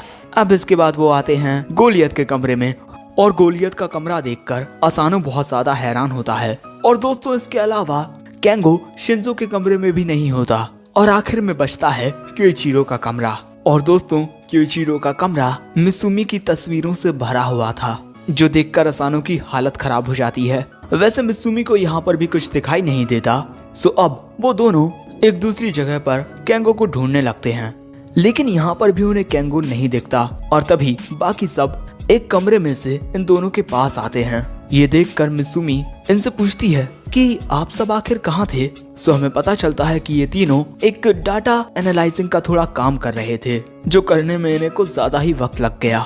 और ये बात सुनकर ये दोनों हैरान हो जाते हैं और तभी इन्हें कुछ आवाज आती है और जैसे ही ये दोनों पीछे देखते हैं, इन्हें केंगो नजर आ जाता है मोनालिसा की तस्वीर में। और इसके बाद वो तस्वीर के साथ बाहर निकल आता है और फिर से भागने लगता है। सो असानो और मित्सुमी फिर से उसका पीछा करने लगते हैं। भागते हुए केंगो दूसरी ओर मुड़ जाता है और जब असानो उस ओर जाता है तब वो नीचे गिर जाता है, क्योंकि केंगो ने मोनालिसा के फ्रेम को उसके ऊपर फेंक दिया था। और हमें पता चलता है कि केंगो एक सीक्रेट रास्ते से यहाँ से भाग निकला और इस वजह से अब मित्सुमी बहुत ज्यादा परेशान होने लगती है। और इसके बाद वो हाइबरनेशन को डिसेबल कर देती है, जिससे सभी लोहे की दीवारें हट जाती हैं। अब इसके बाद ये दोनों फिर से केंगो के कमरे में आते हैं, वो कागजात ढूंढने के लिए जो केंगो ने खो दिए थे। लेकिन तभी मित्सुमी असानो के हाथ में हथकड़ी पहना देती है और कहती है कि हाइबरनेशन के एक्टिवेट होने के बाद इस घर से कोई भी बाहर नहीं निकल सकता। असानो जब तुम्हारा पीछा करते हुए आया होगा तब तुमने उसे पकड़कर एक जगह पर कैद कर दिया और इसके बाद खुद उसका रूप ले लिया। वैसे मैं तुम्हें बता दूं कि जब भी असानो कोई दरवाजा खोलता है तब वो मुझे पहले अंदर जाने देता है, लेकिन यहीं पर तुम मात खा गए। तुम अभी भी लोगों को सही से ऑब्जर्व करना नहीं सीख पाए हो। लेकिन तभी अचानक केंगो को मित्सुमी के अंदर उसकी माँ दिखाई देती है। और दोस्तों, केंगो की माँ ने उससे कहा था कि तुम एक बड़े भाई हो, इसी वजह से तुम्हें हमेशा मित्सुमी का हाथ थामे रखना होगा। और इसी वजह से छोटा केंगो छोटी सी प्यारी सी मित्सुमी की ओर अपना हाथ बढ़ाता है, जिससे मित्सुमी खुश हो जाती है और इसके बाद केंगो उसका हाथ थाम लेता है। और अब प्रेजेंट में केंगो असानो के मास्क को उतार देता है और कहता है कि तुमने मुझे पकड़ लिया। अब अगले सीन में केंगो और असानो उन कागजात को ढूंढने लगते हैं और केंगो यहाँ पर असानो से माफी मांगता है उसके लिए जो उसने असानो के साथ किया। सो असानो कहता है कि मुझे कोई दिक्कत नहीं है और इसके अलावा मित्सुमी ये सब काफी एंजॉय कर रही थी। ये बात सुनकर केंगो असानो से कहता है कि मैं तुमसे सिर्फ 1 साल बड़ा हूँ, इसी वजह से तुम्हें मुझसे इतना फॉर्मली बात करने की कोई जरूरत नहीं है। और इसके बाद दोस्तों, असानो को कागजात मिल जाते हैं। वैसे इनकी ये बातें मित्सुमी सुन रही थी। दूसरी ओर हम क्योइचिरो को देखते हैं, जो कि काफी उदास होता है क्योंकि मित्सुमी ने उसके कमरे में लगी उसकी तस्वीरों को खराब कर दिया है। अब इसके बाद हम देखते हैं कि असानो खाना खा रहा था। मित्सुमी ने उसके लिए कड़ी चावल बनाए हैं और दोस्तों, यहाँ पर मित्सुमी ने थोड़े नए मसाले मिलाए हैं। मसालों का नाम सुनकर ही असानो की हालत पतली हो जाती है। लेकिन तभी इनका फैमिली फोन बजता है। कॉल किया था शिंजो ने और जैसे ही असानो फोन कॉल उठाता है, किसी के चिल्लाने की आवाज आती है कि मुझे बचाओ मित्सुमी। ये बात सुनकर मित्सुमी वीडियो चैट को ऑन करती है और हम शिंजो को देखते हैं, जो कि काफी ज्यादा रो रहा था। सो मित्सुमी शिंजो को शांत रहने के लिए बोलती है और इसके बाद हमें पता चलता है कि शिंजो अपने हथियारों के बिना बहुत कमजोर महसूस करता है। और इसके बाद मित्सुमी असानो को देखने लगती है और अब हमें उसी कंपनी का सीन दिखाया जाता है जहाँ पर शिंजो आया था और वहाँ पर अब असानो आ गया है और वो शिंजो के हथियार अपने साथ लेकर आया है। और मित्सुमी असानो को लोकेशंस के बारे में बता रही थी।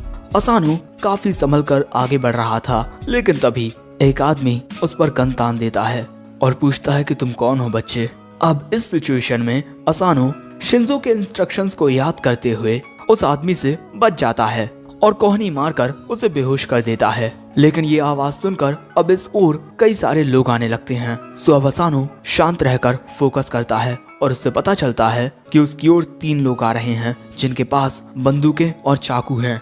अब इसके बाद असानो पहले बंदे को मारकर नीचे गिरा देता है, लेकिन दूसरा बंदा उसे पकड़ लेता है और तीसरा बंदा उस पर चाकू से हमला करता है। लेकिन असानो के कपड़े बहुत स्ट्रॉन्ग थे और इसके बाद असानो उन दोनों पर हमला करके उन्हें भी हरा देता है। लेकिन तभी एक और शख्स उसे देख लेता है और अब फ्लैशबैक में हमें पता चलता है कि शिंजो ने असानो को एक गन दी थी उसकी सेफ्टी के लिए। और अब असानो उस गन को निकालता है और फायर करता है। अब अगले सीन में असानो शिंजो के पास आ जाता है और शिंजो जैसे ही असानो को देखता है वो उससे चिपक जाता है, ये कहते हुए कि मैं बहुत ज्यादा डर गया था। और इसके बाद हम शिंजो को बहुत ज्यादा खुश देखते हैं क्योंकि उसके हथियार अब उसके पास थे। लेकिन तभी उस कमरे में और भी लोग आ जाते हैं। अब इससे पहले कि असानो कुछ कर पाता, शिंजो सामने आकर उन लोगों को ठिकाने लगा देता है और इसके बाद ये दोनों आगे बढ़ने लगते हैं। इन पर काफी सारे लोग एक साथ फायरिंग करते हैं, लेकिन शिंजो अपनी स्किल्स की वजह से इन सभी को धराशाही कर देता है और काफी तेजी से सभी को हरा देता है। और जब पीछे से इनकी ओर लोग आते हैं तब शिंजो एक ग्रेनेड को उन लोगों के ऊपर फेंक देता है। और उसके बाद क्या हुआ ये मुझे बताने की जरूरत नहीं। अब इसके बाद ये दोनों इस जगह से बाहर निकलने के लिए भागने लगते हैं, लेकिन तभी कोई असानो के पैर में गोली मार देता है, जिससे असानो वहीं नीचे गिर जाता है। और इसके बाद हम उस शख्स को देखते हैं जिसने असानो पर गोली चलाई थी। वो कहता है कि अगर तुम्हें इस बच्चे की जान प्यारी है तो बंदूक फेंक दो। अब असानो की ऐसी हालत होने की वजह से शिंजो बंदूक छोड़ देता है। ये देखकर असानो याद करता है कि वो हथियारों का थैला मित्सुमी ने उसे देते वक्त कहा था कि बड़े भाई के लिए उनके हथियार बहुत ज्यादा कीमती हैं और अगर उनके हाथ में कोई भी हथियार आ जाए तब वो बहुत ज्यादा कॉन्फिडेंट हो जाते हैं। इसी वजह से जब उन्हें हथियार की जरूरत हो तब तुम उन्हें हथियार देना, चाहे कुछ हो जाए। और अब प्रेजेंट में असानो थैले में से एक हथियार निकालकर शिंजो की ओर फेंकता है और ये बच्चों वाला कांटा होता है। अब इस हथियार को पाकर शिंजो उसे दुश्मन की ओर फेंकता है और वो हथियार दुश्मन की बंदूक के टुकड़े टुकड़े कर देता है। और इसके बाद शिंजो अपनी गन उठाकर उस आदमी का काम तमाम कर देता है। अब अगले सीन में ये दोनों उस जगह से बाहर आ जाते हैं और अब अपने घर की ओर जा रहे थे। असानो यहाँ कहता है कि मैं आपकी मदद करने के लिए आया था, लेकिन मेरी वजह से आप मुसीबत में पड़ गए। शिंजो कहता है कि तुम्हें माफी मांगने की कोई जरूरत नहीं है। और दोस्तों इसके अलावा शिंजो यहाँ पर थोड़ा अंडर कॉन्फिडेंट हो गया है क्योंकि उसकी बंदूक में से सभी गोलियां खत्म हो चुकी हैं। लेकिन इसके बाद शिंजो कहता है कि मैं तुम्हारा बड़ा भाई हूँ, इसी वजह से मैं और भी ज्यादा स्ट्रांग बनूंगा। ये बात सुनकर असानो मुस्कुराता है और इसी तरह ये दोनों घर की ओर चलते रहते हैं। वहीं दूसरी ओर एक आदमी एक दूसरे आदमी से पूछता है कि अगर तुम मुझे उसके बारे में बता दो तो मैं तुम्हें एक आसान मौत दूंगा, लेकिन वो आदमी बताने से मना कर देता है। जिसके बाद ये आदमी अपने हथौड़े से उसके सिर पर वार करके उसे खत्म कर देता है और कहता है कि अब मरने की बारी तुम्हारी है। और ये होता है असानो। तो अगले एपिसोड में ये आदमी असानो को मारने के लिए जाएगा और क्या ये असानो को सच में खत्म कर देगा, ये जानने को मिलेगा अगले एपिसोड में। वैसे ये एपिसोड पसंद आया हो तो लाइक करना, चैनल को अब तक सब्सक्राइब नहीं किया तो वो भी करते जाओ और इसी के साथ कमेंट करके बताओ कि ये एपिसोड तुम्हें कैसा लगा। And in the end of the video sayonara. इस एपिसोड की शुरुआत में हम असानो को देखते हैं जो मित्सुमी से फोन पर बात कर रहा था। मित्सुमी असानो को एक कहानी सुना रही थी जिसमें जो भी couple match making Ferris wheel पर एक साथ बैठकर सनसेट को देखते हैं वो जिंदगी भर एक दूसरे के साथ रहते हैं और मैं भी तुम्हारे साथ वहीं जाना चाहती हूँ। लेकिन तभी असानो के सामने एक कार आकर रुकती है और उसमें से एक बंदा बाहर निकलता है। उसे देखकर असानो फोन कॉल काट देता है और इसके बाद वो बंदा कहता है कि तुम तायो असानो हो, है ना? मैं एक पुलिस ऑफिसर हूँ, सेइजी होतोकेयामा, तुम्हें मेरे साथ चलना होगा। अब इसके बाद हमें पुलिस स्टेशन का सीन दिखाया जाता है जहाँ पर असानो से पूछताछ की जा रही थी। सेइजी कहता है कि तुम्हारी ये फोटो सोशल मीडिया पर है और सोशल मीडिया पर अपनी फोटो देखकर असानो की हवा टाइट हो जाती है। इसके बाद सेइजी ये भी बताता है कि तुम एक प्राइवेट प्रॉपर्टी पर गए थे और तुम्हारे स्कूल में भी एक धमाका हुआ था, है ना? तुम्हारे साथ बहुत अजीब अजीब चीजें हो रही हैं। क्या तुम कोई गैंगस्टर बनना चाहते हो? लेकिन तुमने जो काम किए हैं वो कर पाना एक मामूली बच्चे के बस की बात नहीं है। शायद से तुम किसी सीक्रेट ऑर्गेनाइजेशन के मेंबर हो। अगर तुम फंसना ना चाहते हो तो जल्दी से अपना मुंह खोलो। दोस्तों सेइजी चाहता है कि असानो उसे योजाकुरा फैमिली के बारे में सब कुछ बता दे, लेकिन सेइजी कहता है कि उसे कुछ नहीं पता। ये सुनकर सेइजी एक गिलास पानी में कुछ मिलाकर असानो को पीने के लिए देता है और जब असानो उसे पीने से मना करता है तब वो उसे जबरदस्ती पिलाने लगता है। और पूरा पानी पीने के बाद हम देखते हैं कि असानो के मुंह में से एक पानी का गुब्बारा निकलता है। दोस्तों, सेजी ने जो पाउडर मिलाया था उसका इस्तेमाल मैजिक ट्रिक्स के लिए किया जाता है। अब इससे पहले कि असानो कुछ बोल पाता, सेजी उस पर हमला कर देता है एक हथौड़े से। असानो उसके हमले से बच जाता है, लेकिन तभी वो फिसल कर गिर जाता है। और इसके बाद असानो देखता है कि उसके पास ही में जो पोटलियां पड़ी हुई हैं उनमें से खून निकल रहा है। और तभी सेजी की आवाज आती है कि उसमें एक ड्रग डीलर है जिसने ना जाने कितने हजारों लोगों की जिंदगियों को बर्बाद किया है। उसने बहुत सारे जुर्म किए हैं, लेकिन मैंने उसका न्याय कर दिया है।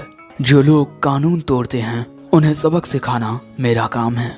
और इसके बाद सेजी असानो की गर्दन पकड़ लेता है और कहता है कि अगर तुमने अब भी अपना मुंह बंद रखा तो मुझे स्कूल में तुम्हारे दोस्तों से पूछताछ करनी होगी। ये बात सुनकर असानो बहुत घबरा जाता है, लेकिन तभी उसे एक धागा दिखाई देता है और अब वो कहता है कि वैसे तो मुझे कुछ नहीं पता, लेकिन अगर मुझे कुछ पता भी होता तब भी मैं वो तुम्हें कभी नहीं बताता, भले ही मेरी जान क्यों ना चली जाती।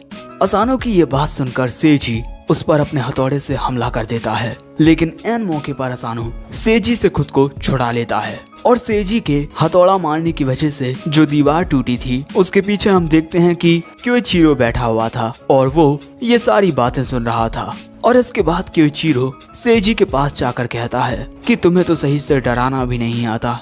अब यहाँ पर असानो को कुछ समझ नहीं आ रहा था। सो अब हमें पता चलता है कि सेजी जूनियर हाई में क्योइचिरो का क्लासमेट था और सेजी योजाकुरा फैमिली की इन्वेस्टिगेशंस में काफी मदद करता है। अब इसके बाद क्योइचिरो पूछता है कि इसने तुम्हारी इन्वेस्टिगेशन में कैसा परफॉर्म किया। सेजी असानो के पास जाकर कहता है कि तुम मेरी बातों से भी डरे नहीं और ना ही मेरी बातों में उलझे, तुम पास होते हो। मैं तुम्हारे साथ काम करने का इंतजार करूंगा। अब इसके बाद सेजी क्योइचिरो से कहता है कि जिस तरह मैं हर बार तुम्हारी मदद करता हूँ, अब मुझे भी तुम्हारी मदद चाहिए। लेकिन क्योइचिरो कहता है कि अरे मेरे नेक्स्ट मिशन का वक्त हो गया है, अब मैं चलता हूँ। और इसी तरह क्योइचिरो चला जाता है और बेचारा असानो सेजी के साथ यहीं रह जाता है। अब अगले दिन स्कूल में हम देखते हैं कि सेजी की हालत खराब होती है। सो मित्सुमी उसके पास आकर पूछती है कि क्या हुआ। अब इससे पहले कि असानो मित्सुमी से कुछ कह पाता, क्लास में वाइस प्रिंसिपल हिरुकावा आ जाते हैं, अरे अपना क्योइचिरो, और वो आकर बताता है कि मिस्टर आकुतायामा आज छुट्टी पर हैं, तो उनकी क्लास आज मैं लूंगा। वैसे असानो तुम्हें क्या हुआ, तुम्हारी हालत कुछ अच्छी नहीं लगती। अब तो भैया असानो की हालत और भी खराब हो जाती है।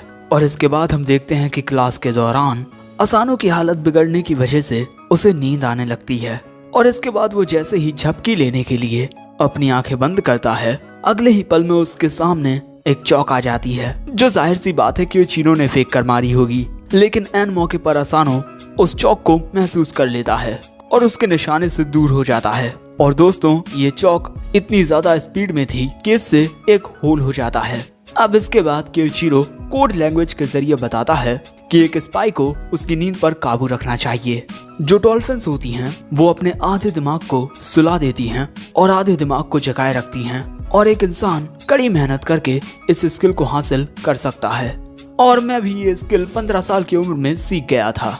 मैं अपने जालों का इस्तेमाल करके तुम्हारे हार्ट रेट को एनालाइज कर सकता हूँ, और जैसे ही तुम सोओगे तो मुझे पता चल जाएगा, और इसके बाद मैं तुम पर इनसे हमला कर दूंगा। भैया इनके हमले से असानो खत्म हो जाएगा। अब ये देखकर मित्सुमी भी कोड लैंग्वेज में कहती है कि बिग ब्रदर, आपको असानो को इस तरीके से परेशान नहीं करना चाहिए।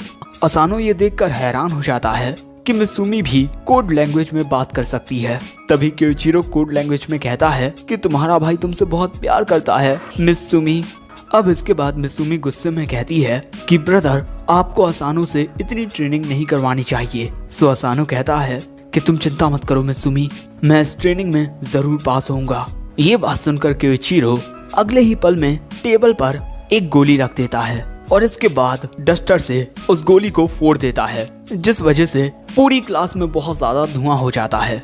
दोस्तों, ये बेहोश करने वाला धुआं होता है। बाकी के बच्चे इस धुएं से सो जाते हैं, लेकिन मित्सुमी मास्क पहनकर बोलती है कि ये सब करना बंद कीजिए ब्रदर। और दोस्तों, मित्सुमी हमेशा अपने साथ ये मास्क रखती है। लेकिन तभी मित्सुमी देखती है कि इस धुएं की वजह से असानो भी सो जाता है और ये देखकर क्योइचिरो एक साथ उस पर काफी सारी चॉक से हमला कर देता है। लेकिन दोस्तों असानो अपनी गन से उन चॉक्स को तोड़ देता है, जो देखकर मित्सुमी को लगता है कि असानो जाग रहा है। लेकिन दोस्तों असानो सच में सो चुका था। ये देखकर क्योइचिरो फिर से असानो पर हमला करने के लिए तैयार हो जाता है और इसके बाद वो कई सारी चॉक से फिर से असानो पर हमला कर देता है। लेकिन असानो सोते हुए सबकॉन्शियसली उन सभी चॉक से बच रहा था। अब इन दोनों के बीच अजीब सी लड़ाई होने लगती है, जो देखकर मित्सुमी का भी दिमाग खराब हो जाता है।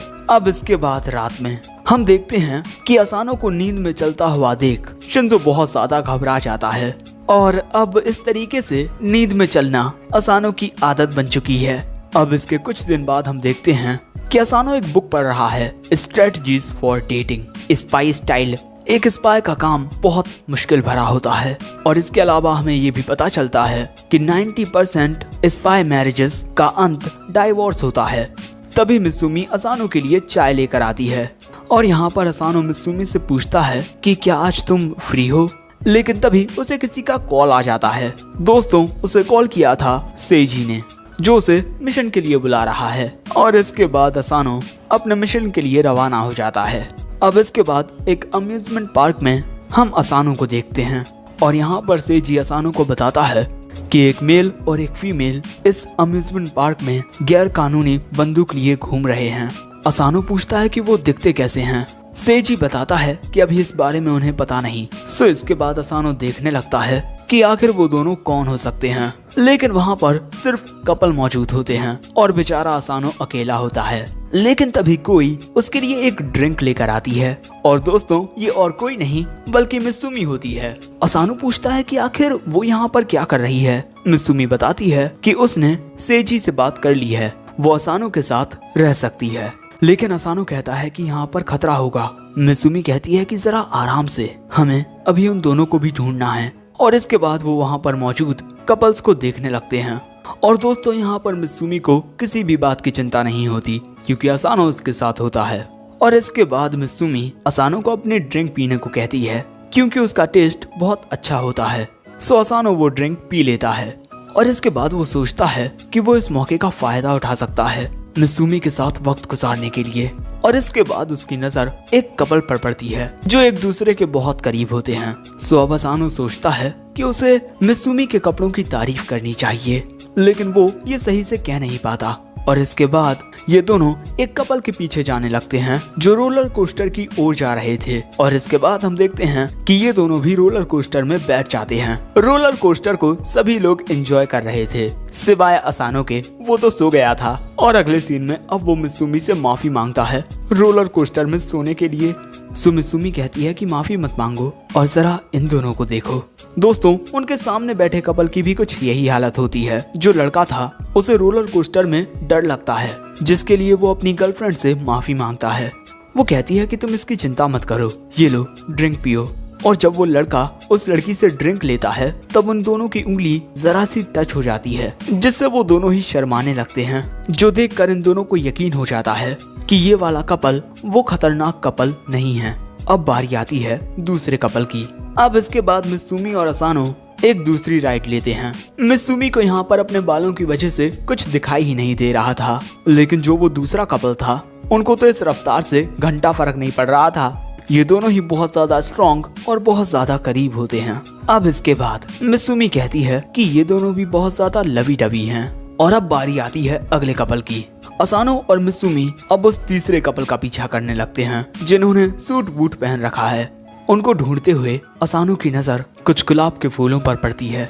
और इसके अगले सीन में हम देखते हैं कि असानो और मित्सुमी उस कपल को ढूंढ लेते हैं और वो दोनों चाय पी रहे थे। सो अब मित्सुमी भी कुछ पीने को लेने के लिए चली जाती है, लेकिन तभी असानो उनकी बातें सुनता है। वो लड़का कहता है कि मैं तुम्हें कुछ दिखाना चाहता हूँ, एक स्पेशल आइटम। ये देखकर असानो अपनी बंदूक निकालने लगता है क्योंकि उसे लग रहा था कि ये कोई खतरनाक चीज होगी। लेकिन दोस्तों वो लड़का तो एक रिंग निकालता है। उसने शादी के लिए प्रपोज कर दिया है और वो लड़की इसके लिए राजी हो जाती है। बेचारा असानो यहाँ पर गलत समझ लेता है। और इसके बाद हमें पता चलता है कि असानो ने मित्सुमी के लिए एक गुलाब खरीद लिया है, लेकिन अभी तक ये दोनों उस गन वाले कपल को नहीं ढूंढ पाए हैं। लेकिन तभी वो देखता है कि उसके सामने वाला कपल किसी बात को लेकर झगड़ रहा है। लड़की कहती है कि आखिर तुम उस दूसरी लड़की को क्यों घूर रहे हो। वो लड़का ये बात मानने से इनकार कर देता है। इन दोनों की लड़ाई देखकर असानो सोचता है कि ये दोनों तो बहुत ज्यादा करीब थे, अचानक इन्हें क्या हो गया। दूसरी ओर वो लड़का अब वहाँ से उठकर जाने लगता है। ये देखकर वो लड़की अपने पास से एक गन निकालती है, जो देखकर वो लड़का भी एक गन निकाल लेता है। अब ये देखकर भैया उस कैफे में अफरा तफरी मच जाती है। सभी लोग इधर उधर भागने लगते हैं। लोगों के बीच मित्सुमी भी फंस जाती है। वहीं पर वो लड़का और लड़की एक दूसरे की ओर फायर करने लगते हैं। उन बुलेट से बचने के लिए असानो एक टेबल के नीचे छुप जाता है, जहाँ पर एक और छोटा बच्चा था। और तभी कुछ गोलियां असानो के खरीदे हुए गुलाब को जमीन पर गिरा देती हैं, जो देखकर असानो को गुस्सा आ जाता है। और इसके बाद असानो बाहर निकलकर अपनी इलेक्ट्रिक गन से उन दोनों के ऊपर शूट कर देता है, जिससे उन दोनों को बिजली के झटके लगने लगते हैं। और इसके कुछ देर बाद वहाँ पर पुलिस आ जाती है और उस कपल को पकड़ लिया जाता है। अब वो लड़का और लड़की नॉर्मल हो गए हैं और एक दूसरे के साथ सनसेट देखना चाहते हैं, लेकिन पुलिस उनकी एक नहीं सुनती और उन्हें अपने साथ ले जाती है। और दोस्तों, इस कपल को देखकर ये पता ही नहीं चलता कि इन दोनों के बीच का रिश्ता खराब है या अच्छा। वैसे तुमने आज बहुत अच्छा काम किया, शुक्रिया। दूसरी ओर जब क्योइचिरो को ये बात पता चलती है कि सेजी ने असानो और मित्सुमी को एक साथ अम्यूजमेंट पार्क भेजा है, उसे बहुत ज्यादा जलन होने लगती है, जिसके बाद वो चिल्लाने लगता है। अब शाम के वक्त हम देखते हैं कि असानो और मित्सुमी एक साथ बैठे हुए हैं उस बड़े व्हील वाले झूले में। मित्सुमी कहती है कि आज का दिन तो बहुत ज्यादा मुश्किल भरा रहा। यहाँ पर असानो पूछता है कि वैसे तुम उस फेरिस व्हील को राइड क्यों करना चाहती थी। सो मित्सुमी बताती है कि जो कपल फेरिस व्हील में बैठकर एक साथ सनसेट को देखते हैं, वो जिंदगी भर एक साथ रहते हैं। अब मित्सुमी की ये बात सुनकर असानो एक गुलाब का फूल बाहर निकालता है और बताता है कि फायरिंग के वक्त इस पर कुछ गोलियां लग गई थी, जिस वजह से ये थोड़ा टूट गया है। आज के दिन मैं तुम्हें घुमाना चाहता था और तुम्हारे साथ वक्त बिताना चाहता था, क्योंकि तुम हमेशा मेरे लिए बहुत कुछ करती हो, लेकिन आखिर में मैं तुम्हारे लिए कुछ नहीं कर सका। और दोस्तों, असानो की ये बात सुनकर मित्सुमी बहुत ज्यादा शर्माने लगती है और कहती है कि मैंने सोचा नहीं था कि तुम इतने ज्यादा रोमांटिक होगे। और इसके बाद वो उस गुलाब के फूल को ले लेती है और कहती है कि आज मैं बहुत खुश हूँ, शुक्रिया असानो। असानो भी मित्सुमी को देखकर मुस्कुराता है और इसी तरह ये प्यारी सी शाम ढलती जाती है और इसी के साथ ये एपिसोड भी एंड हो जाता है। वैसे एपिसोड पसंद आया हो तो लाइक करना और इसी के साथ अगर चाहो तो हमारे चैनल की मेंबरशिप को भी ज्वाइन कर सकते हो। और इसके अलावा कमेंट करके बताना कि ये एपिसोड तुम्हें कैसा लगा। And in the end, sayonara. तो इस एपिसोड की शुरुआत में हम एक लड़की को देखते हैं और ये लड़की एक हैकर है। दूसरी ओर हम शियोन को देखते हैं जो अपना काम खत्म कर चुकी है और 80 घंटे लगातार काम करने के बाद अब वो थोड़ा आराम कर सकती है।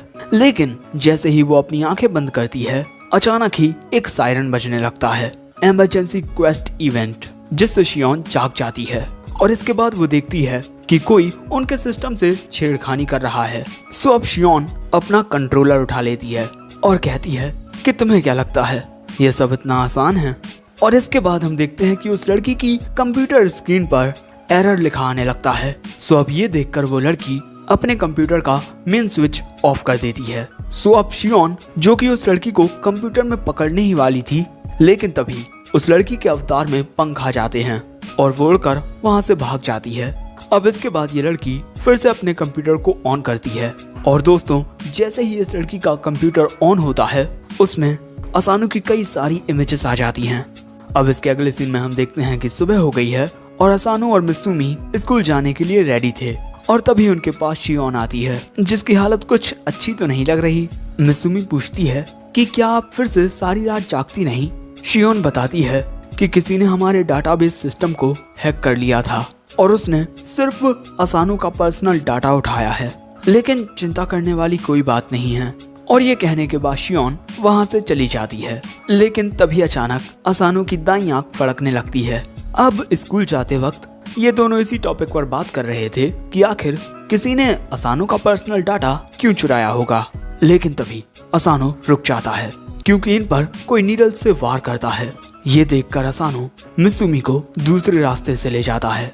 सो ये लड़की भी उनके पीछे जाने लगती है। असानो ये देख लेता है कि कोई उनका पीछा कर रहा है। सो इसके बाद असानो एक गली में जाकर अपनी गन निकाल लेता है, लेकिन वो देखता है कि उसके सामने कोई भी नहीं है। लेकिन तभी वो लड़की असानो पर ऊपर से हमला कर देती है, लेकिन असानो उस लड़की को दूर धकेलने में कामयाब हो जाता है और इसके बाद पूछता है कि तुम कौन हो। लेकिन तभी वो लड़की कहती है कि I love you mister असानो, please आप मर जाइए। ये बात सुनकर असानो को तो कुछ समझ नहीं आता, लेकिन तभी मित्सुमी कहती है कि अरे ये तो अयाका किरीसाकी है, द मैन हंटर स्पाई। ये सुनकर वो लड़की कहती है कि तुम मुझे मैन हंटर मत बुलाओ, वरना मैं तुम्हारी आंखें फोड़ दूंगी। आगे मित्सुमी असानो को बताती है कि ये लड़की जिस भी लड़के को पसंद करती है ये उसका पीछा करती है और इसके बाद उसे अपनी नीडल से मार देती है। ये बात सुनकर असानो परेशान हो जाता है, क्योंकि अब ये लड़की अयाका असानो को पसंद करने लगी है। मैंने तुम्हें एक वीडियो में देखा और मुझे तुमसे पहली नजर का प्यार हो गया, और इसके अलावा तुम्हारे सिर पर एक काफी बड़ा इनाम रखा हुआ है, 1,00,000 रुपए का, और इसी वजह से काफी सारे लोग तुम्हें मारने की कोशिश कर रहे हैं। और इसके बाद अयाका ऊपर की ओर अपनी नीडल्स फेंकती है, जिससे ऊपर से आकर एक आदमी नीचे गिरता है, और ये भी असानो को मारने के लिए आया था, लेकिन अयाका ने इसे अपनी नीडल्स मारकर नीचे गिरा दिया। इसके बाद अयाका कहती है कि मैं तुम्हें अपना बना कर रहूंगी, मुझे पता है तुम में बहुत ज्यादा काबिलियत है असानो, तुम अपने मिशन के दौरान किसी भी प्रकार के पौधे पर अपना पैर नहीं रखते, और तुम उन बिल्डिंग्स को भी रिपेयर करते हो जो तुम्हारे मिशन के दौरान डैमेज हो जाती हैं, और अगर तुम्हें अपने मिशन के लिए किसी ट्रेन की राइड करनी पड़ती है तब तुम बाद में उस ट्रेन की टिकट खरीदते हो, तुम बहुत ज्यादा प्यारे हो। यहाँ मित्सुमी अयाका की बातों से एग्री करती है। अयाका कहती है कि मिस्टर असानो प्लीज आप मेरे पास आ जाइए। सो तभी असानो कहता है कि मेरी शादी मित्सुमी से हो चुकी है, इसीलिए मैं मर नहीं सकता। ये बात सुनकर अयाका दुखी हो जाती है और कहती है कि आप मुझे छोड़कर इस बदसूरत लड़की को चुन रहे हो, अगर मैंने क्योइचिरो से वादा ना किया होता तो मैं इस लड़की को भी खत्म कर देती। और इसके बाद दोस्तों हमें पता चलता है कि अयाका ने क्योइचिरो से बात कर ली है असानो को लेकर, और उसने खुशी खुशी इजाजत दे दी। ये बात जानकर इन दोनों का दिमाग खराब हो जाता है। और दोस्तों अयाका ने क्योइचिरो से इस बात की भी इजाजत ले ली थी कि क्या वो असानो का पर्सनल डाटा हैक कर सकती है, और उसने उसकी भी इजाजत दे दी। अब ये बात जानकर तो इन दोनों को गुस्सा आ जाता है, और तभी हम देखते हैं कि अयाका असानो और मित्सुमी के ऊपर कई सारी नीडल्स फेंक देती है, और वो नीडल्स पूरे रास्ते पर फैल जाती हैं। और इसके बाद अयाका ये कहते हुए चली जाती है कि हम फिर से मिलेंगे मिस्टर असानो।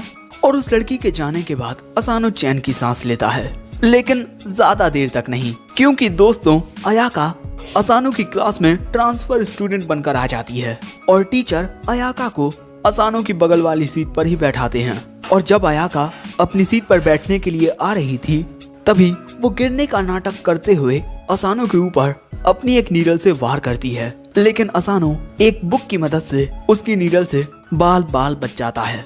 और ये देखकर अयाका हैरान हो जाती है, और बेचारा असानो अब इसके लिए परेशानी बढ़ने वाली है। अब अगले सीन में हम देखते हैं कि जब असानो लंच ब्रेक के बाद अपनी सीट पर बैठने के लिए आता है तब वो देखता है कि उसकी सीट नीडल से भरी हुई है, और इसके बाद जब वो बास्केटबॉल खेलता है तब जो बॉल उसके ऊपर आती है उसमें भी अचानक से नीडल्स निकल आती हैं, लेकिन असानो उनसे बच जाता है। क्लासरूम में भी अयाका असानो पर नीडल से हमला करती है, लेकिन असानो उस नीडल को पकड़ लेता है।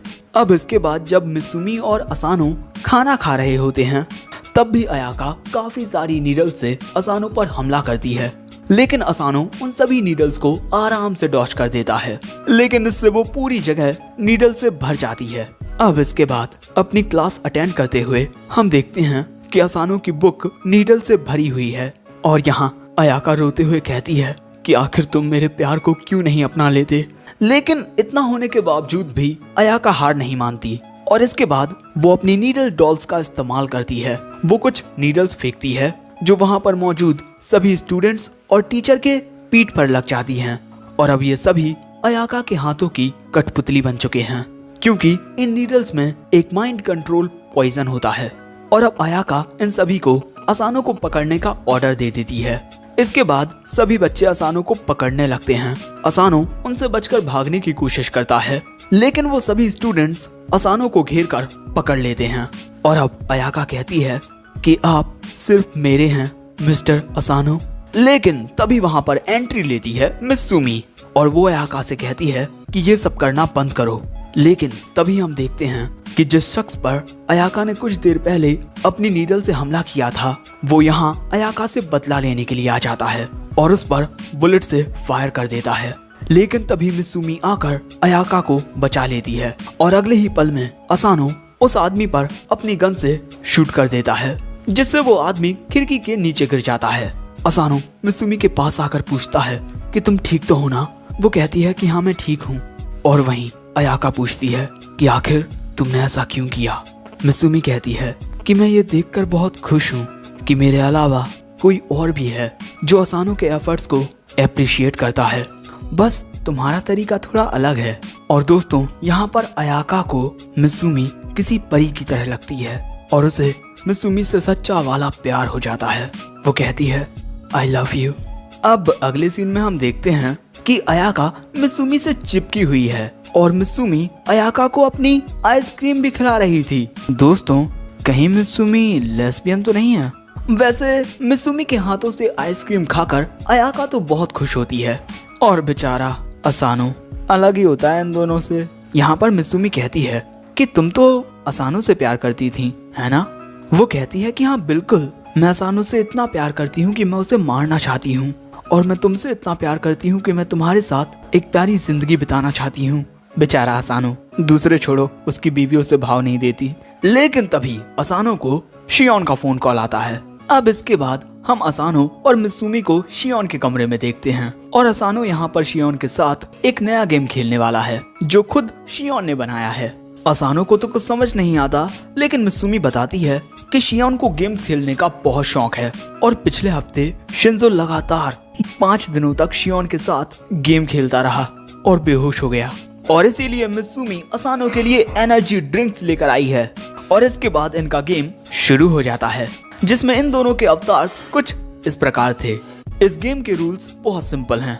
हमें अपने दुश्मन को मारना है और दोस्तों, इनके दुश्मन हैं क्योइचिरो जैसे दिखने वाले ये अवतार और इन्हें हराना बड़ा ही आसान है। असानो एक लात मारकर ही एक दुश्मन को मार देता है, लेकिन शियोन काफी तेजी से दुश्मनों का सफाया कर रही थी और तभी इनकी बॉस के साथ लड़ने की भी बारी आ जाती है और बॉस होता है क्योइचिरो के जैसा दिखने वाला ये खतरनाक ट्रेन। असानो और शियोन को ये वाला बटन दबाकर इस ट्रेन को आगे बढ़ने से रोकना है। यहाँ पर असानो लगातार बटन को दबाए जा रहा था अपना पूरा जोर लगाकर और इसी तरह ये दोनों इस ट्रेन को आगे बढ़ने से रोक लेते हैं और बॉस हार जाता है और इसी तरह ये दोनों जीत जाते हैं। लेकिन यहाँ पर असानो काफी ज्यादा थक चुका था, लेकिन तभी असानो न्यूज देखता है। एक ट्रेन अचानक ही चलते चलते रुक गई और इसका रीजन समझ नहीं आ रहा और ऐसा किया है शियोन ने। उसने अपने टारगेट के सिस्टम को हैक कर लिया है जो गेम से कनेक्टेड था और इसी तरीके से शियोन अपने मिशंस को पूरा करती है। और आज शियोन ने असानो को यहाँ पर इसीलिए बुलाया है क्योंकि उन्हें एक बड़े दुश्मन को रोकना है और अगर ये दोनों ऐसा नहीं कर पाए तो ये हेलीकॉप्टर थर्मल पावर प्लांट में जाकर क्रैश हो जाएगा। और इसके बाद शियोन गेम स्टार्ट कर देती है। गेम शुरू होते ही इन दोनों के अवतार्स अपीयर होते हैं। शियोन बताती है कि हमें उस चीज को इस एरिया में आने से रोकना है और दोस्तों, वो चीज इस गेम में एक ड्रैगन के रूप में थी। उसके साथ काफी सारे छोटे एनिमी क्योइचिरो थे और यहाँ पर शियोन असानो को एक आइटम देती है जिससे वो एक बार मरने के बाद भी जिंदा हो पाएगा।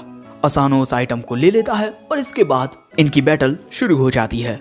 शियोन एक ही बार में कई सारे एनिमी क्योइचिरो को मार गिराती है और वो ऐसा बड़ी ही आसानी से कर पा रही थी। दूसरी ओर असानो को गेम खेलने में काफी ज्यादा दिक्कत हो रही थी। वो अपने अवतार को सही से कंट्रोल नहीं कर पा रहा था।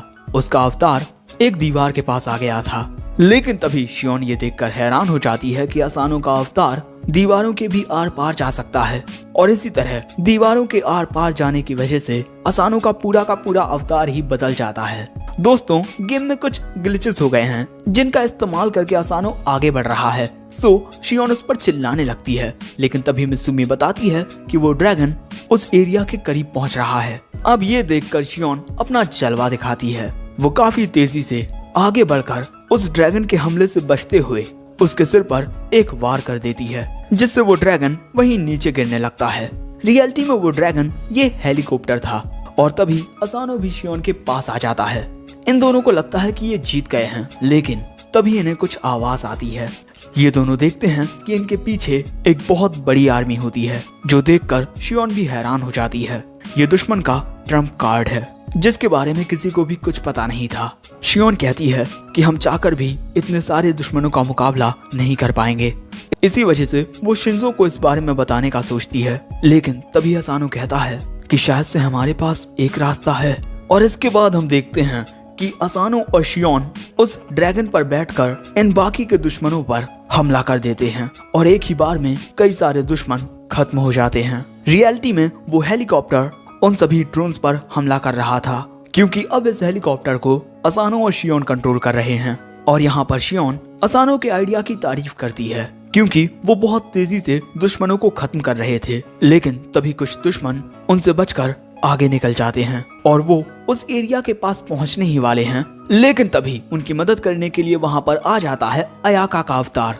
और उसे देखकर शियोन कहती है कि अरे ये तो वही है जो असानो के पर्सनल डाटा को कलेक्ट कर रहा था।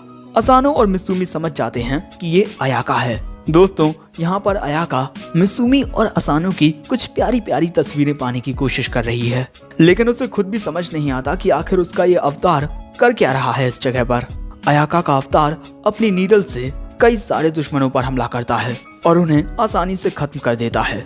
दूसरी ओर असानो का अवतार भी नॉर्मल हो चुका था और इसके बाद ये दोनों इस ड्रैगन की मदद से वहां पर मौजूद सारे एनिमीज को खत्म कर देते हैं। रियलिटी में इस हेलीकॉप्टर ने वहां पर मौजूद सभी ड्रोन्स को उड़ा दिया है। इसी तरह अयाका, शियोन और असानो इन तीनों ने एक साथ मिलकर वहां पर मौजूद सभी एनिमीज को हरा दिया है। गेम कंप्लीट होने के बाद बेचारा असानो बहुत ज्यादा थक जाता है, लेकिन तभी शियोन मुस्कुराती है और वो अयाका को मैसेज भेजकर कहती है गुड जॉब।